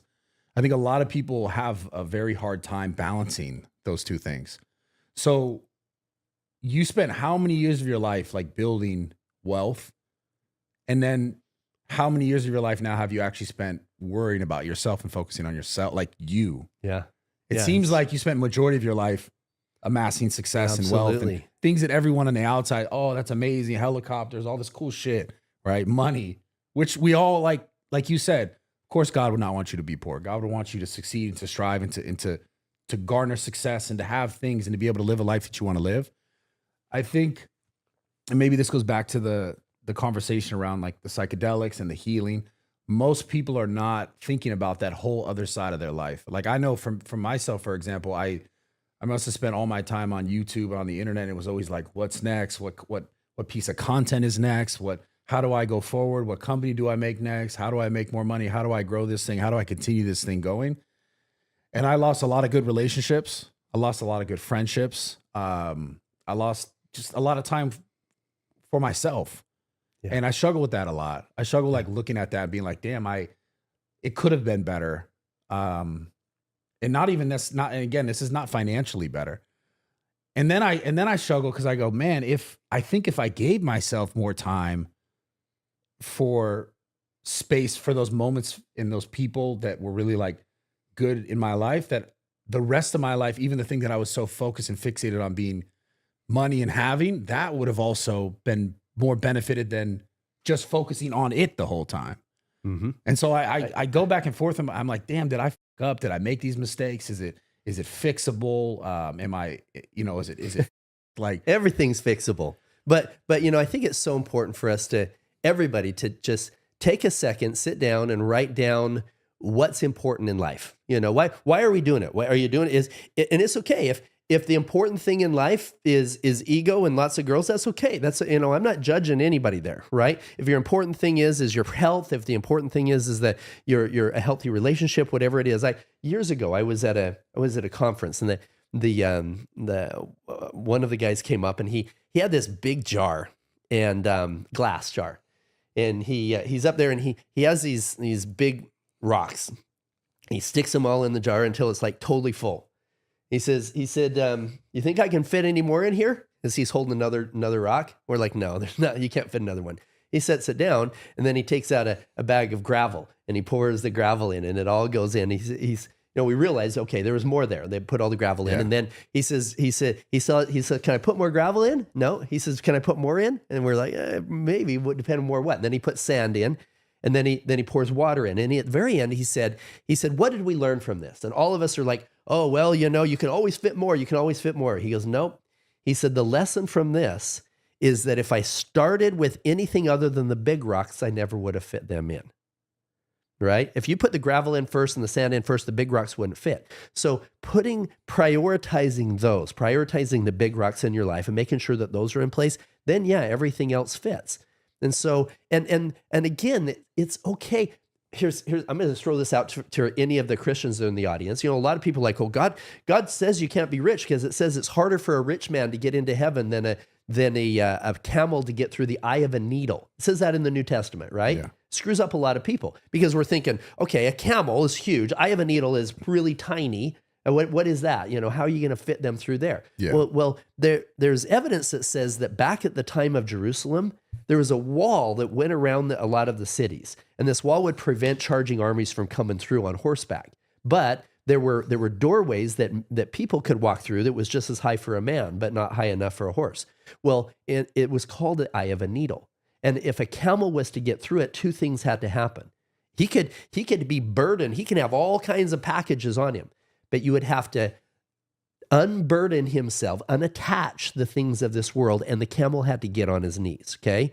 It's simply a matter of humility and disattachment. You can have all the things in the world, but if you're attached to them, and if you don't have that humility, it's going to affect your spiritual growth. Your ability to pass, to go through. Exactly. And so, it's not God doesn't want us to be rich. No, the Good Samaritan wasn't broke, right? So yes, it's okay to have money. It's okay to have wealth. But if you're using it for just things that are tearing you away from what those big rocks are, from those important things in your life, then it will be unfulfilling in every way. How have you been able to detach from, because you have it all, you have the stuff. You've even had moments where you were probably more attached to it than it seems like you are now. How are you able to detach? Is it just because the answer can't just be the psychedelics, right? Because I understand even from the experience of it, there's also like the work that goes into it after the thoughts, I everything. Practice daily meditation every single day. And my meditation, it starts with, back at the time at the analog radios where you had to tune them in to get the right frequency, otherwise you couldn't hear, it's all just fuzzing, right? So for me, they might not know. Some of them might not know about that. But some of them, back in the day, know about that. Twisted, right?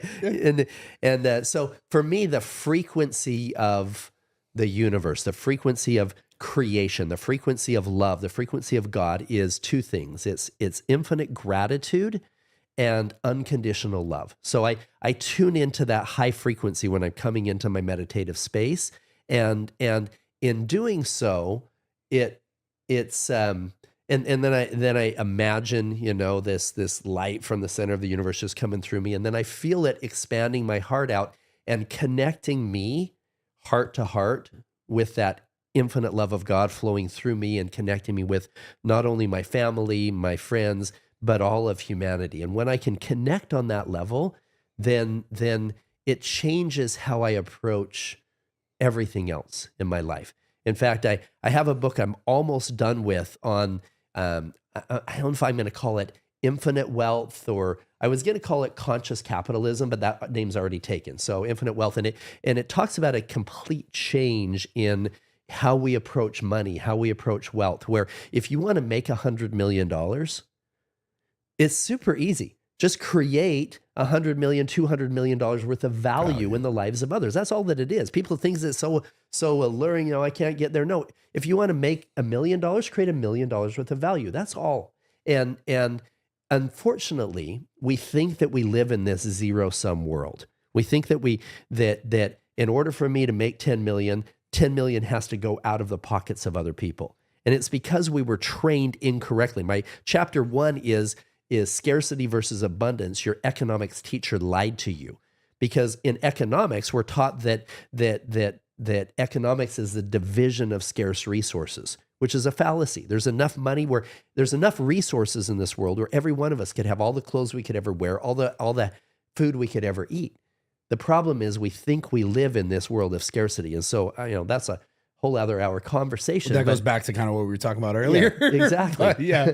But, but I believe that a different perception of it, and recognizing that, okay, these are gifts that I can use to help better humanity.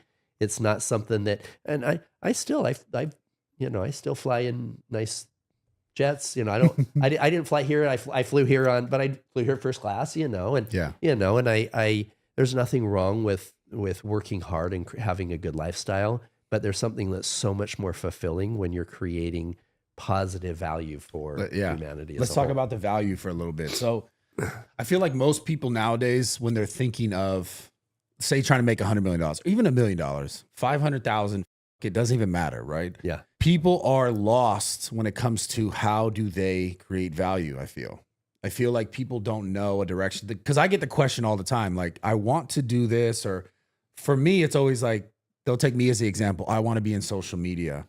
And I could speak to this example very clearly, but I think overall people have this idea, when you say it, they're going to be like, well, it's easy for you to say, you did it. You got all this money. You're that guy. I didn't come from money. I started at zero. 100%. Yeah. And me too. Yeah. Me too. But I think that's probably the first level to this conversation I'm trying to have right now of, how do you get there? Yeah. How do you get there? Because the first thing people go is they say, it's too hard. Like that's honestly, and again, that's the first piece, is like, you have to completely remove that sort of thinking.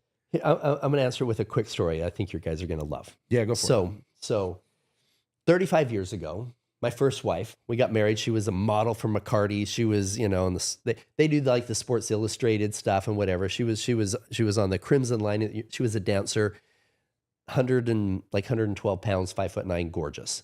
You always had 10s, huh? Yeah. God damn. I was a good talker. But a month before we got married, we got in a major car accident. Now, I was studying I wanted to be a surgeon. That's a whole other subject. I severed the Doctor tendons in my Strange? hand. What's going on here? Yeah. What the fuck? Yeah, I severed all the tendons in my hand. I still have I-80 in my hand, but you sound like Doctor Strange. I probably was. Sorry. Yeah, he's a surgeon. He his hands. Anyway, sorry. So she broke her pelvic bone. She couldn't exercise, couldn't dance. She started getting heavy, pretty heavy, really heavy. Went over 200 pounds, right? We got pregnant with twins, got pregnant with our third little boy. Fast forward, she's 29 years old. I'm 30 something, 31. And I had sold my company. We're doing well. I was speaking and mentoring young entrepreneurs. And I told him, I says, you can have anything you can dream. All you have to do is ask yourself, if time and money were no issue, and I knew I couldn't fail, what would I dream? There's your biggest dream. And then focus on it and visualize it and feel gratitude for it even before it's there. And we'll go into that in a second. So we're driving home. My wife is 235 pounds and mother of three, and 29 years old. And she said, Paul, I was listening to you at that. And she said, I want to do something great with my life. I said, what do you want to do? I said to her, if time and money were no issue and you knew you couldn't fail, what would you dream? She says, you're going to laugh at me. I said, I will not. She said, since I was a little girl, I wanted to be an NFL cheerleader. I'm looking at my 235-pound wife. I'm like, you go, girl, right? You're ready to laugh? Exactly, I was. I said, this isn't going to happen, right? And as we were talking over the next couple of weeks, I realized she was serious. She said, I danced at a 49ers, San Francisco 49ers halftime game when I was 14 years old, and I looked at all these girls, and I thought that would be just so incredible to be a 49ers cheerleader. I'm like, okay. And once I realized she was really serious, who am I to judge? I'm sitting here telling people they can literally have anything that they want. So this was in December. And so for Christmas, a couple weeks later, one of the things I gave her was I went online, I found a picture of a San Francisco 49ers cheerleader, had hair similar to Tiffany, but of course her face and body was very different. I did an Adobe Photoshop, put her face on. I put at the bottom, Tiffany Hutchinson, San Francisco 49ers gold dress cheerleader. I framed it, gave it to her for Christmas. She opened it up, she started crying. She put it on her bedstand. Every single night before she went to bed, she held it and stared at it, visualized it, feeling gratitude for having that body, being in that place. Every morning before she got up, she held it, she visualized it. It motivated her to start exercising. Every single day for an entire year, she went from 235 pounds down to under 110 pounds. There was 500 girls trying out for the 49ers. 3 spots available. She was the first pick. The Inside Edition did this big piece. You can look her up online. Look up Tiffany Hutchinson, 49ers cheerleader. Pull this up. Yeah, just type Tiffany Hutchinson 49ers or Tiffany Hutchinson cheerleader. Turn right there, that picture right there. Click on that. There's me, our kids. Boom. Inside Edition did a big piece on her, called it Tiffany's Triumph, showed her before and after pictures when she was click on a few more of those pictures. But yeah, hit images. Wait, click on the third one. Yeah, that there's one over there. That's not her. That's not her. Okay. But the one with the kids in the kitchen is her there and whatever. So she did it. She did it. She was like, and so it's a beautiful story of you can literally do anything you want. She was 29 years old, motherless, living in Utah. Yeah, but here's the caveat. Yeah. You were a part of it. Cause I gave her, I didn't fund anything. She literally was just exercising every day. I was part of it because I believed in her dream. Okay. Right. Same thing. You can type out of Vanessa, HADA Vanessa. So Vanessa, my wife now, she was a actress in Colombia, but she hadn't done anything really big in the US, right? This is my wife. What the wait, this your current wife? Yeah, this is my wife. Yeah. Sorry. Yeah, she's hot. Oh, you can look at her. Yeah, I'm sorry. Everybody does. In fact, okay, yeah, God, she's bro. I'm not afraid. If I was driving a Lambo, you can look, but you can't touch. Right? Respect. Damn, you're the man, bro. So she wanted to get into the big movie business. In fact, there's a movie that just came out last year. She's an assassin who kills assassins. And her ex-husband, they're like, oh, you should just do this. And she goes, no, I really want to go big in this. I'm like, you know what? Who am I to take you away from any of your dreams? Yeah. So instead, I told her, listen, I will train you. I'll train you on every one of the guns that they're going to have in there. I'll help put together a little clip to push forward. So lifting your spouse up, whatever their dreams are. Yeah. But here's for the people listening, this is this circumstance specifically is a little different. Like there's a lot of help there that you can get. Mm-hmm. For the people who don't have help, that's the question. That's where I'm asking in regards to that. The people that don't have anyone in their circle, the people that people don't believe in them, people in their circle who are saying it's too hard when they say this is my goal. Those are the people that I'm speaking to, because those are the people that I know are probably listening to this podcast right now and they feel exactly like that. They're not going to be able to relate to this beautiful woman that you date, that you were able to, convince that she could do anything. This is the one I stole from Superman. Yes, we can tell. But so for the people that don't have any sort of grounding or footing, and the people around them are questioning their ability to do so, they're saying it's too hard. Their parents want them to do something else. All of that. How do you speak to that person? There's only one person that has to believe in you, and that's you. That's only one. I went against everybody in the beginning. My dad wanted me to be a surgeon. He told me I'd never do good in business because I had a problem with authority, which I kind of did. But I use that as a motivator. I really did have a problem with authority. Him telling me that I wasn't going to be successful in business motivated the shit out of me to be successful. Right. I remember I called up my dad for financial advice in my early 20s. I said, Dad, I need some financial advice. Oh yeah, I'll tell you. And I said, should I just pay off my car or should I keep making payments to build up my credit? He's like, wait a minute, you have enough money to pay off your car? I'm like, yeah, I worked out of my business. I guess you should pay it off. And then like 3 months later, I called him up. I said, hey, should I finance? My dad sold his Cadillac when he first got married and always talked about it, how he sacrificed his Cadillac so he can have kids, all this stuff. Yeah. So I decided, you know what, I'm going to buy a Cadillac. Why not? Right. And it's not my dream car now, but it was when I was early 20s, right? Just to show him. So I remember asking him, should I buy this Cadillac with cash or whatever? So he was super surprised. And what's interesting is 2 weeks later, we were up at the cabin. I was helping him with some painting stuff, and he asked me my opinion on what color the paint should be in this room. He had never, in 25 years of my life, he had never asked my opinion on anything, right? But because now I had enough money for a Cadillac, now my opinion is valued. So I'm saying, you know, I love my dad. I've got such a close relationship with him now. I never remembered him saying I love you or hugging me once my entire life growing up. And it was because his mother never gave that to him. So I'm not blaming there, but I will say that I didn't have anybody that was there believing in me. And there's a lot of people out there. The only person you really need to have is the man in the mirror.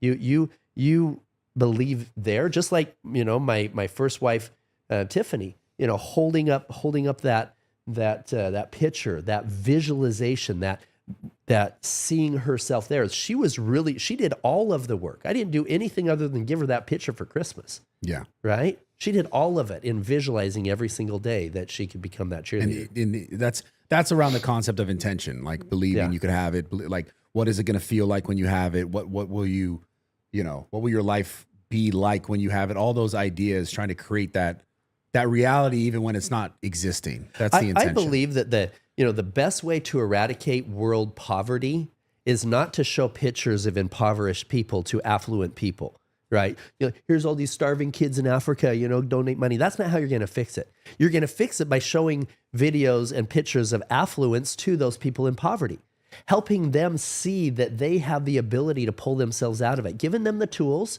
the access, but it's them believing that they can pull out of that. That's what's gonna fix poverty, not just giving them a bunch of money. Yeah, it's a fact. You know, you said you made me think about my childhood. I grew up without a father. My dad took his life when I was real young. And I think my motivating factor, I mean, I know now just from so many years of it, you know, having happened already, was trying to be good enough to have a dad, even though I was never going to really have that father because he was gone. A lot of what I was building through all the years, I'll never forget, like the energy behind it was, I'm good enough. Yeah. I'm good enough for someone to be here for. Yeah. Yeah. And I'm not trying to get emotional. I normally get emotional when I talk about this kind of stuff, but I've grown a lot. I've gotten a lot better, but I can draw directly to my success that I have also came from a place of a complete lack of not even necessarily believing in myself, because that's how I figured it out. I was almost like trying to prove. It just came from me trying to prove that I was good enough, because I felt like I wasn't good enough for someone to be there. Yeah. And so, you know, it turned into the body, the content, the stuff that I made. And the ironic part of it all is that's what gave me all my success. Yeah. was not having the thing that I thought I should have had, and trying to work towards maybe showing it in a different way to other people that, you know, I am good enough. Yeah. And so I think it's really important to talk to the people that, you know, don't have the people that believe in them. And it goes along the lines of exactly what you're saying. You still have the power to create whatever it is you want to create for yourself. No matter your circumstance, no matter your start point. Like, cause I was this young kid, basically not feeling good enough because my father took his life when I was young, very young, when I was 6 years old. He hung himself, and I'm thinking, like, am I just not good enough to have that? And I would see, you know, other kids, parents, and the way they would treat them when you go to school, or they get picked up, or, you know, I'll never forget graduation, walking across the stage and seeing the parents be all happy when they come off and they have their little diploma and they're getting a hug, and me seeing them being like, yeah, I want that. Why don't I have that? And then I found the gym, which was, you know, for me, the biggest life-saving thing in my entire life, where I was like, oh, I can prove that I'm good enough to these other male figures, right? Because these people, everyone else normally in the gym was like either like a coach or maybe an older gentleman that was stronger. And I was like, oh, I want to prove to this guy that I could be good enough, or I could be somewhere near this strength level. And everything that I created over all these years was based on that notion of I wasn't good enough, but I'm going to prove that I am. And so I just think it's interesting that I specifically, and that anyone listening could have the success. They just need to learn how to channel that energy or that anger or that aggression. I love that. I had so much of it. Yeah. I love that you did that. And look how many millions of lives you've affected for the good, because you alchemized that experience in a way that you could help others. So many people use that as a reason for them not doing something in their life. There's 70% of felons, of incarcerated felons, talk about either, some kind of abuse as a child or coming from a fatherless home or whatever else. And they use as a reason for them harming others. And that's what you alchemized it into something that's so positive. Yeah. And that's what I feel. I really feel for those people, because I know that could have completely gone the other direction. Yeah. People ask me all the time, they'll be like, what would you have done if you didn't do what you're doing now? And ironically enough, I feel like I would have just been a criminal. Yeah. Because I was so angry. Yeah. I was so upset with my circumstances. I was so upset that this happened to me, and why did this happen to me, and why is this my life, and why does that person have something that I don't have? I remember those thoughts, but the gym saved my life. Like it for some reason, doing that action, being in the gym, working out, and I guess because it was related to like the father figure that I didn't have, and then kind of finding them in the gym, I was like, oh, I'm going to prove to this person, even though they're not my blood, they're not my father, it's not a part of me. Just the idea that I was like, oh, I'm going to prove myself to that person allowed me to make my life incredible. Yeah. So I am grateful, like, that I found it, or it found me. I don't know how it worked. Truly, I can't really like say this is exactly why, but for sure that was the driving force that, when I would go as something as simple as a heavy deadlift or a heavy squat or doing something crazy on video that like maybe, I know this will go viral. Like the switch in my head would turn. They're like, nah, I'm going to prove that I can do this shit. I'm going to prove to everyone that I can do this shit. And that's why I have what I have, was because I didn't have what I thought I should have had. And so yeah, to the people listening, it is just about identifying like whatever that love loss or that feeling, like learning, like you mentioned, the beautiful words, is learning how to alchemize that in a way that it is benefiting you and not just continuously hurting you. Yeah. And everyone is in control of that, whether they want to accept it or not, or they want to blame everyone else around them for it, or my circumstances are this, so this is why my life is here. Whatever it is, like, you truly are in charge of that. I wish more people would recognize that, because my life is existent because of that. Yep.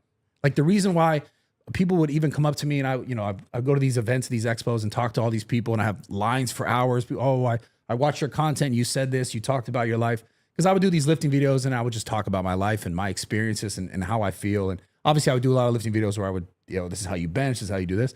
But the number one reason why people would come up to me and they would talk to me is they would share, when you talked about your father, when you talked about this is what happened in I can relate to it this way. And that's why I recognize, like, so this is why when I was 26 years old, I was like, oh, this is why I have anything. It's because I didn't have what I thought I should have. Exactly. And so it's just like, how do you change the mindset? How do you get? I think it's a change from blame to gratitude. If you just, But listen, I'm sorry interrupting, but when I was a kid, I know that now. I know exactly what you're going to say now, and I know it to be 100% true. But when I was a kid,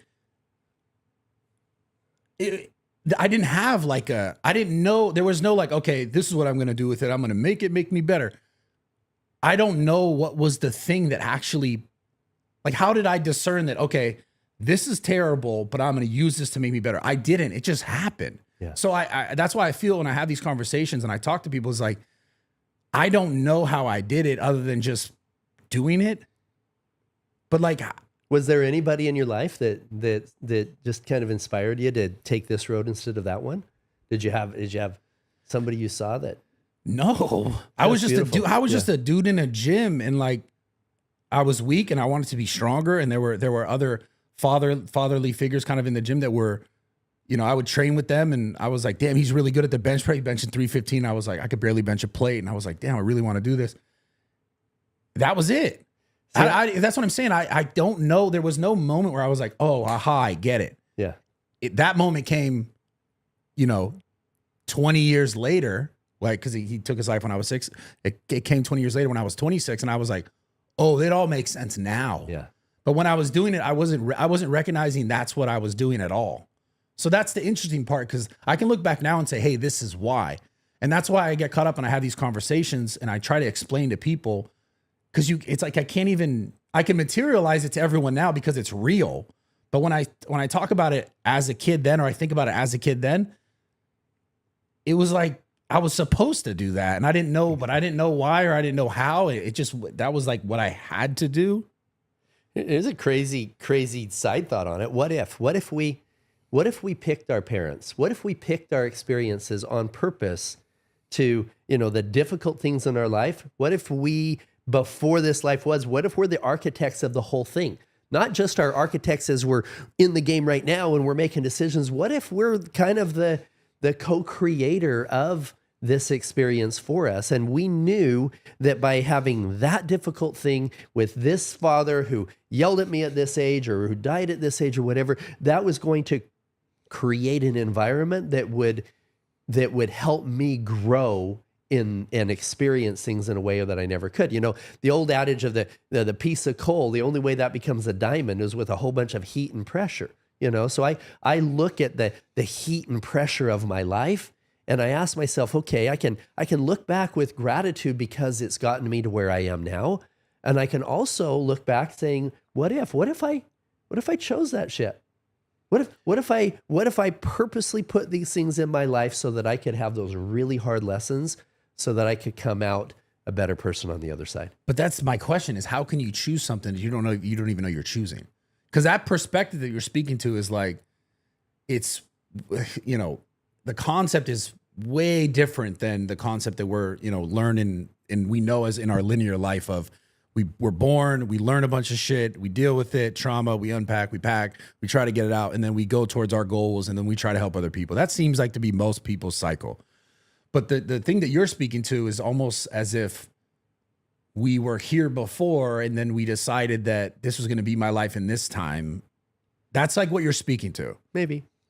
Because what else could it be? I think there's so much more than our linear vision of the world and time. I don't think that time is a straight line. I think time is an eternal round where we can literally see this when we're doing some of the healing work with people. I can in a very real way take them back to that 6-year-old version of themselves that was feeling so hurt and so empty because of this thing that had happened, and have that real conversation with that child and help everything heal. And you're like, well, you can't heal this. This is already past. No, today in the present moment, everything exists right now in this very moment, all the past, all the future, everything. And in a very real sense, we can heal that past.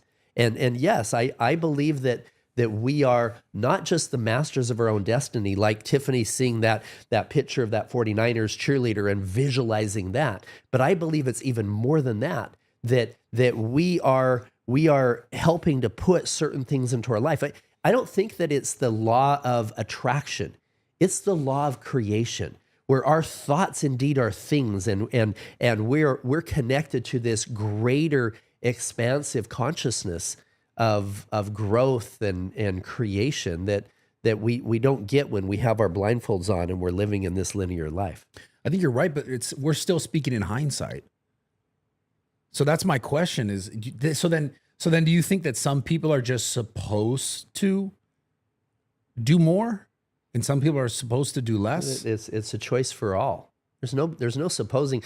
I tell people, don't shit on yourself. Don't shit on your past, and don't shit on your future. Quit shitting on yourself, right? There's not supposed to do anything.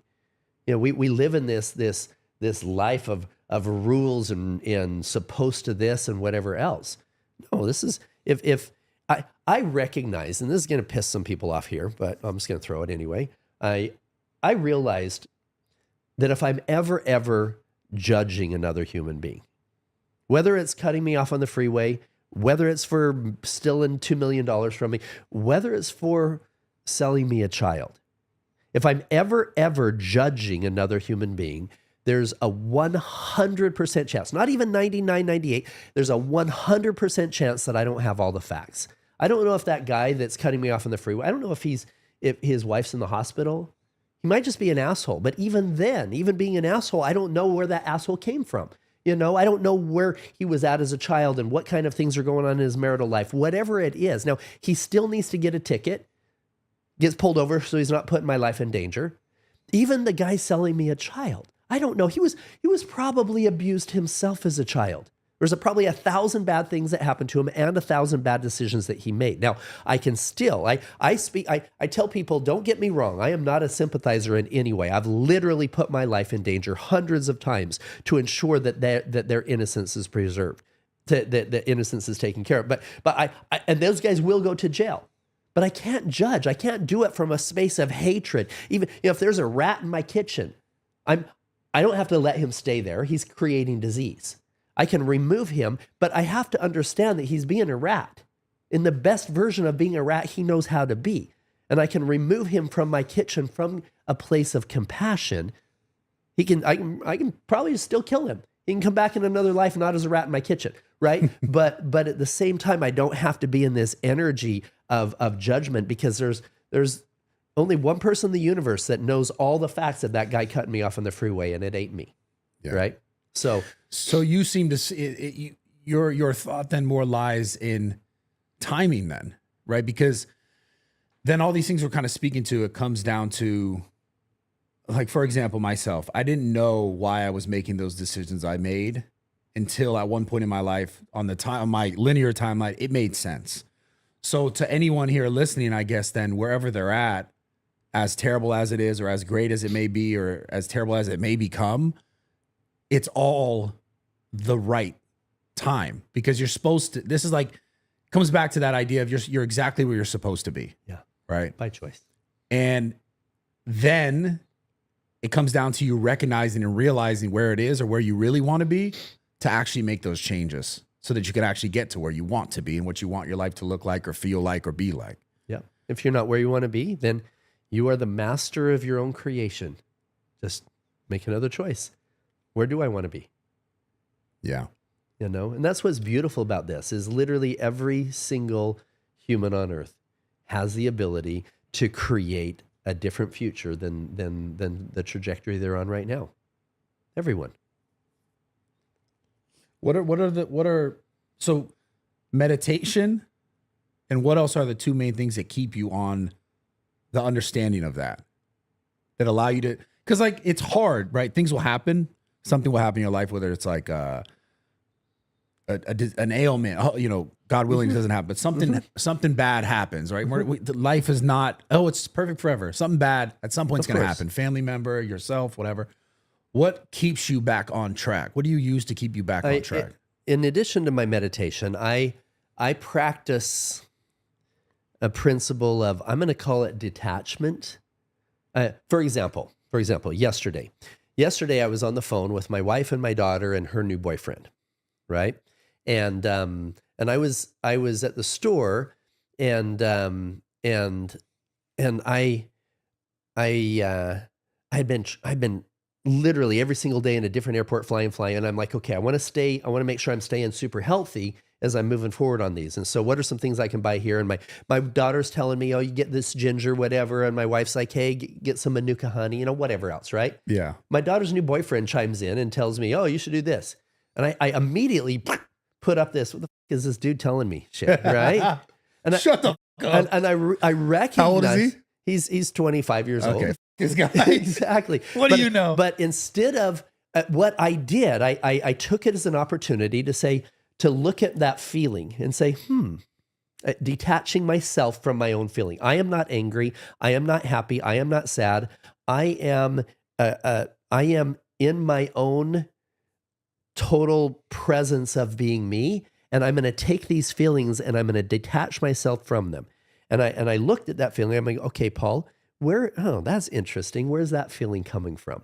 Detaching myself from whatever circumstances and feelings and saying, wow, there's probably something still there. That was your dad from my dad. Yeah. It's exactly what it was. Yeah. It was my dad telling me what to do. And I recognized it just face on. I'm like, wow, I still need to work on something there. That was super interesting that feeling came up. Right. It's weird. So I've practiced living completely in the moment in everything, and realizing, hey, you know what? There's things that are going to come, they're going to go. I practice extreme gratitude for all that is, all that was, and all that I am manifesting. That gratitude for things that you're creating, that you're manifesting in the future, is the purest form of faith. And so I try to focus in each one of my meditations in that high frequency of gratitude for everything in my life. Even the stuff that I'm like, oh, the hell does happen again? You know what? There's something I'm to be learning from this. I'm gonna ask myself what I can learn from my feelings regarding this. I'm gonna be grateful for it. I'm gonna be grateful even all the crap that happened to me, even the 2 failed marriages and all this crap, because it brought me to where I am today. I would have never met out of Vanessa if I hadn't, and I wouldn't have appreciated the woman that she is if I hadn't gone through the crap that I did. You would have never stole Superman's girl. I never would have if I hadn't fixed this. Bro, it's so interesting. The ability to like let it all go and like allow it is probably the most important piece. Yeah. I'm trying to figure out when you're in it and it's you can't let go. You can't let go of certain things, because I'm fully aware that all of our thoughts, all of our beliefs of ourselves, the sort of like underlying, monologue that all of us have in our minds throughout the day, whether it's louder or softer, is creating our reality. And even when I'm so aware of that, I still let it go sometimes, and it still gets negative. And then I notice that I'm getting closer to that thing that I don't want to get closer to, or that idea of my life being a certain way that I'm like, okay, I don't want this. And sometimes those thoughts get louder. And I'm like, dude, like I know that I don't want that. I'm trying to let it go. I try to do the meditation, and I do all these things, and it's still there. And it's okay though, because here's the thing: I can sit here and hate the darkness, but the light wouldn't exist without it. I can hate the cold, but the heat wouldn't exist without it. Right? There's a dichotomy in all things, and so to appreciate the fact that I was in this negative energy with my second wife, where we were fighting every single day and all of this negativity. And I look back on it right now with incredible gratitude, because without that, I wouldn't be where I am today. I wouldn't have recognized the beauty and the light of a really healthy relationship if I hadn't gone through it. I really wouldn't. So I then look at other shitty things in my life today in the same way that I look back upon that shitty time in my life there, and saying, okay, there's going to be a time in my life where I'm going to be incredibly grateful for this thing that hurts right now. But that voice for you too, it doesn't just go away. It's always there, right? Like it's just about like not accepting it or not allowing it more than you allow the other. It's a recognizing that there's people that are going to come and go in my life. There's going to be difficult situations. And I also try to reframe it from the finite to the infinite in everything. I say, okay, I'm seeing this as finite.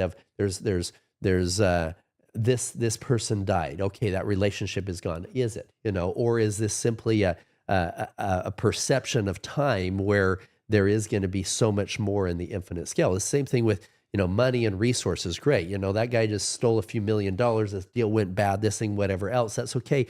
Money is not something that is finite ever. I can always create more. I can take this and use this idea, use this, what I learned from it, and create more value in the world. And so whatever it is, whatever shit I'm going through is something that I can learn from, I can take some value from, and I can take it from this, oh, my whole life sucks right now, to this is a very temporary, finite experience that's going to help me in the long run. The long run meaning the infinite of everything that we are. Taking the same concept back to your growth financially before you sort of got more spiritually awoken, did you have these same moments, or what was that like, that process lead, to the real estate stuff, to making all the money? How did that process go so smoothly for you? Nothing was smooth. Yeah. Can't even tell you how much money I lost. I mean, there was a time where my house, I ended up losing my house to the bank in my 20s, and I had to have a rich friend literally buy the note back from the bank so that I could rent it from him. It was all this. It was crazy. I had borrowed a few $100,000 from my dad that didn't even have it at the time because I was promised I was going to make all this money in this real estate deal I was going to do, and I lost it. It was I had a lot of hard times, but John Pennington and I are the co-founders of Bridge Investment Group, which is now many billions under management. And people ask John, they say, John, did you see it from the beginning that it would be that big? And John would say no, but somehow Paul did. We were in an office so small that we would literally bump elbows when we turned around. We're paying $350 a month, and that included internet and printer and our desks and our chairs and whatever else. And I remember we had a deal where we needed $25,000 by Friday. And I'm on the phone and I'm calling investors trying to get this 25,000, right? And I hung up the phone, I turned around, I put my pinky by my mouth and I said, John, we're going to be $1 billion fund someday. And John's like, Paul, we need $25,000 by Friday, right? $1 billion is like as an inconceivable number. And I remember we sat down that night and he said, Paul, he said, you know that neither one of us have the pedigree, the education, the background to run anything with a B on it, with billions. I said, yeah, but if we build it with integrity from the beginning, we have the vision of where we're going, we put the right foundation put together, then we will attract the right people. And indeed we did. But there was plenty of really difficult times. I mean, we went with zero income for over a year trying to build the fund. And but I look back at all of it with gratitude because I learned so much from the hard times. But when you were in it, like, were you aware of how important the mind was? Like, were you aware of it as you're aware of it now? Yes, because when I was 14 years old, I remember going into my dad and I said, Dad, how do you, I was getting really picked on at school. And I thought, you know what, screw this. I'm just going to figure out how to make money in life. And I said, Dad, how do you become successful? What does that look like? And he gave me two things. He gave me a book by Dale Carnegie, How to Win Friends and Influence People. Oh, I've read that.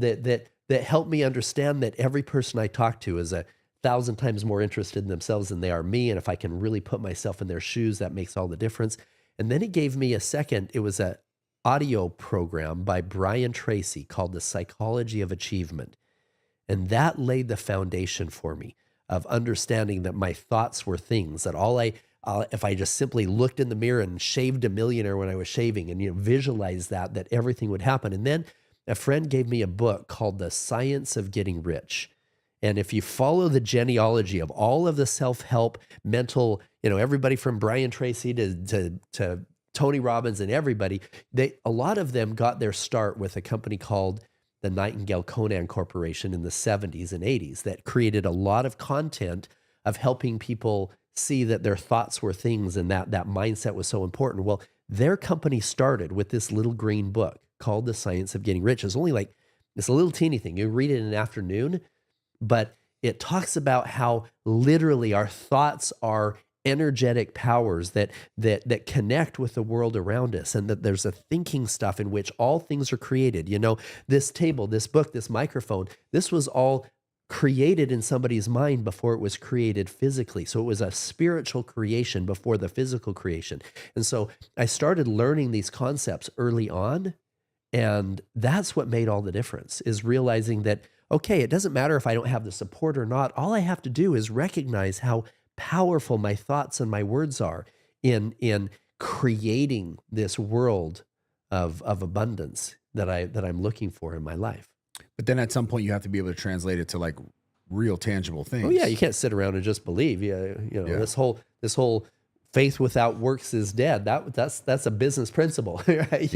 You can't just wish your way into having $1 million in your bank account. You've got to do the work. But if you're clear on where you want to go, I tell people, if you don't have a very specific, clear goal of where you want to go, you'll get nowhere with amazing accuracy, right? Yeah. But if you're super clear on where you want to go, and then have that visualization of and that gratitude for it, then literally these things will start coming into your life. Understanding where you want to be is so much more important than the track on the way there. My sister used to be a travel agent. And if I called her up and I said, hey, I want to go to, her name is Tiffany too, just like my first wife. I said, Tiffany, if I want to go to, I want to be on a 747 jet tomorrow at 3:00. She would say, well, where do you want to go? Well, I want to make sure that it has, a red tail and, 2 engines on the wings. Where do you want to go? Too many times in life, we're so concerned about the vehicle or the next step. If instead I just told her, you know what, Tiffany, I want to be I'm speaking in New York on Thursday night, so I need to make sure that I'm there in time. She would tell me what time to show up at the airport, and it wouldn't matter to me what the vehicle looked like. Whatever one was there that was going to New York, I would be on that flight, right? Yeah. So in life, identifying the end result. My end result was my vision board. I wanted to have a beautiful home and helicopter and Humvees and all this cool guns and everything else. I wanted that lifestyle. I wanted a basketball court in my basement, right? And I wanted to, but it's just like the Tony Robbins thing where I never visualized what I wanted in a relationship. As soon as I visualized and wrote it down, exactly what it was, as soon as I identified exactly what I wanted, then boom, I probably should have put on there that I didn't want a girl from New Jersey that drank beer and said, but I forgot those. So I ended up with Autumn Vanessa, who drinks beer and says, I see what you're saying. What I mean? But so if you get super clear on where you want to go, then, and then have gratitude for it and then do the work, then all of a sudden the universe conspires to create that for you. So the writing it down sounds very important. It's incredibly important. Yeah. Yeah, you can't just have this whatever. Writing it down, putting it on pictures, having the, like my first wife, the picture of her cheerleader on her bedstand, whatever it is, that clear visualization every single day. This is what I'm working for. Yeah, it's crazy. I have 2 examples like that. When I was I must have been I don't even know how old I was. I had to be like 5 or I don't even know what age. I have this like chicken scratch written down that I wanted a house with 2 pit bulls and a pool. And that's exactly the house that I'm in today. Nice. But it's like it's so crazy to think that I literally must have been like anywhere from 4 to 12 years old when I wrote that down. I know that's a long span, but that's I know this is. I have pictures of this shit. I should pull it up, but I wrote it down, and the fact that is my reality today is almost just kind of absurd to me because I didn't like write it down and then look at it every day. I didn't write it down and then like all the things we're speaking about now, putting the intention behind it, reading it, trying to make it a reality. I just wrote it down. Was like, this sounds really cool, and then it became my life. And then another one, I remember when I first started the social media stuff, I was like, I want to make, I think I said I want to make $4 million by the time I was like 24 or something. I didn't do it, but very soon after I did it. And I did really recognize it writing it down. And the first time because again, when I was a kid, I wrote that down I must have been some school assignment that they were like, what do you think like your life's going to be like? I wrote it down the second time about the money when I was a little bit older after I read Think and Grow Rich. Yeah. And they were like, write down this Napoleon Hill book. Uh-huh. And that's when I first started really writing things down. And it absolutely changed my life. Absolutely changed my life. So I fully agree. And I guess I kind of beat myself up a little bit sometimes because I need to get writing things down again. Yeah. I need to get organized. And don't be shy as to what it is. You want to be like my first wife, you girls, you want to be an NFL cheerleader, write it down. I remember Tony Robbins tells a story about how he was, I think he was in Boston. We were walking into something. This bum came up and he says, can I just have a quarter? Just a quarter. And Tony looks at him. He says, just a quarter. That's all you want. Just a quarter, right? So Tony opens up his wallet and he goes through a bunch of $100 bills in there. And, he ends up in his pocket, he finds out a quarter. And then he says, if you would have asked me for more, I would have given you more. Right? Yeah. And I think that's how the universe responds to anything we ask. It was funny. So back in my Paul Hutchinson days, I actually wanted, one of my goals, I wanted to have a yacht filled with Playboy bunnies. That was on my list, right? Now, yeah. I hadn't accomplished that when I was like, damn, I missed that opportunity while I was Paul Literally 2 months ago, me and my wife Vanessa, we're in Miami. This dude calls me up. He goes, Paul. He said, "What are you guys in Miami?" I says, "Yeah." He says, "Why don't you come on my yacht this afternoon?" I'm like, "Cool, man. Yeah, we'll come. Yeah, me and Vanessa will come." We get on his yacht, and as we're walking up the yacht, boom, the Playboy sign is all the way across the back of the yacht. Right? he had taken his yacht, and they had put the stickers of the Playboy to film a piece. Now they all kept their clothes on, damn it. But but I was literally for the entire afternoon. I told my wife, I says, I manifested this. I wrote about this. I didn't write it down. That's one I didn't write down. But that's what I told people. Yeah, that's my goal. I want to have a yacht filled with Playboy bunnies. It's crazy because cool. it is that simple, but it seems so much harder. Yeah, it and it's super beautiful. Literally, you can just write it down, create it, visualize it, believe it, and and then just be open to the idea that the right people at the right time, as you're pushing. Now you got to work. I mean, I was working 14, 18-hour days sometimes to push to build the fund, right? But the right people showed up at the right time to create this miracle. I think it's harder when the wrong people show up and you're like, you get derailed. Yeah. That's when it gets a little bit more complicated. Well, maybe they showed up so that you could learn a lesson that you needed to learn at that point so that you could get to the goal that you were creating. Yeah. It's beautiful, man. Well, it's been a pleasure.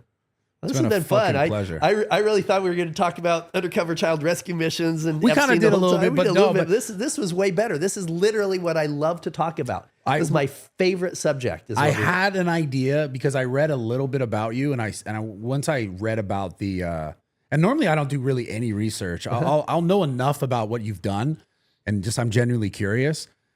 But I read about the psychedelic stuff, and I was like, oh, I know a conversation because that's the conversation I have with everyone, especially people who have crazy success. I always find it so interesting, their experiences with it, because you are very, not unique, but in the sense of you have so much financial success, and then it's seemingly like you found the spiritual stuff later on in life. And that's why I was like, oh, this is the conversation I really want to have. So thank you so much for coming. I know you have this book. We got The Sound that of was Freedom. Like a week ago or 2 weeks ago came out? Just this last week came out on Amazon. So, a lot of people leave the Sound of Freedom movie and they want to do something. I want to go rescue kids. The worst thing you can go is go to Mexico and try to go undercover. You're going to get arrested. You're going to get shot. Or right? hurt, yeah. Yeah, or hurt. But, or the best thing you can do is go home and hug your kids. And a lot of people will leave the movie wanting to do something, but without any tools. So, the first part of this, I call it the making of an undercover operator, which I talk about some of the training that a lot of the operators went through in situational awareness, how to read a room, how to identify the victims, etc. Go through the emotional transformation I went through with seeing the kids and that moving away from that ego self, etc. And it's not dark. It's a beautiful light at the end of the tunnel. The whole thing is the darkness into the light. And but the whole last part is liberating humanity, and that's pretty much what you and I spent the last half hour talking about. Is how do we heal humanity? That's good. So super beautiful.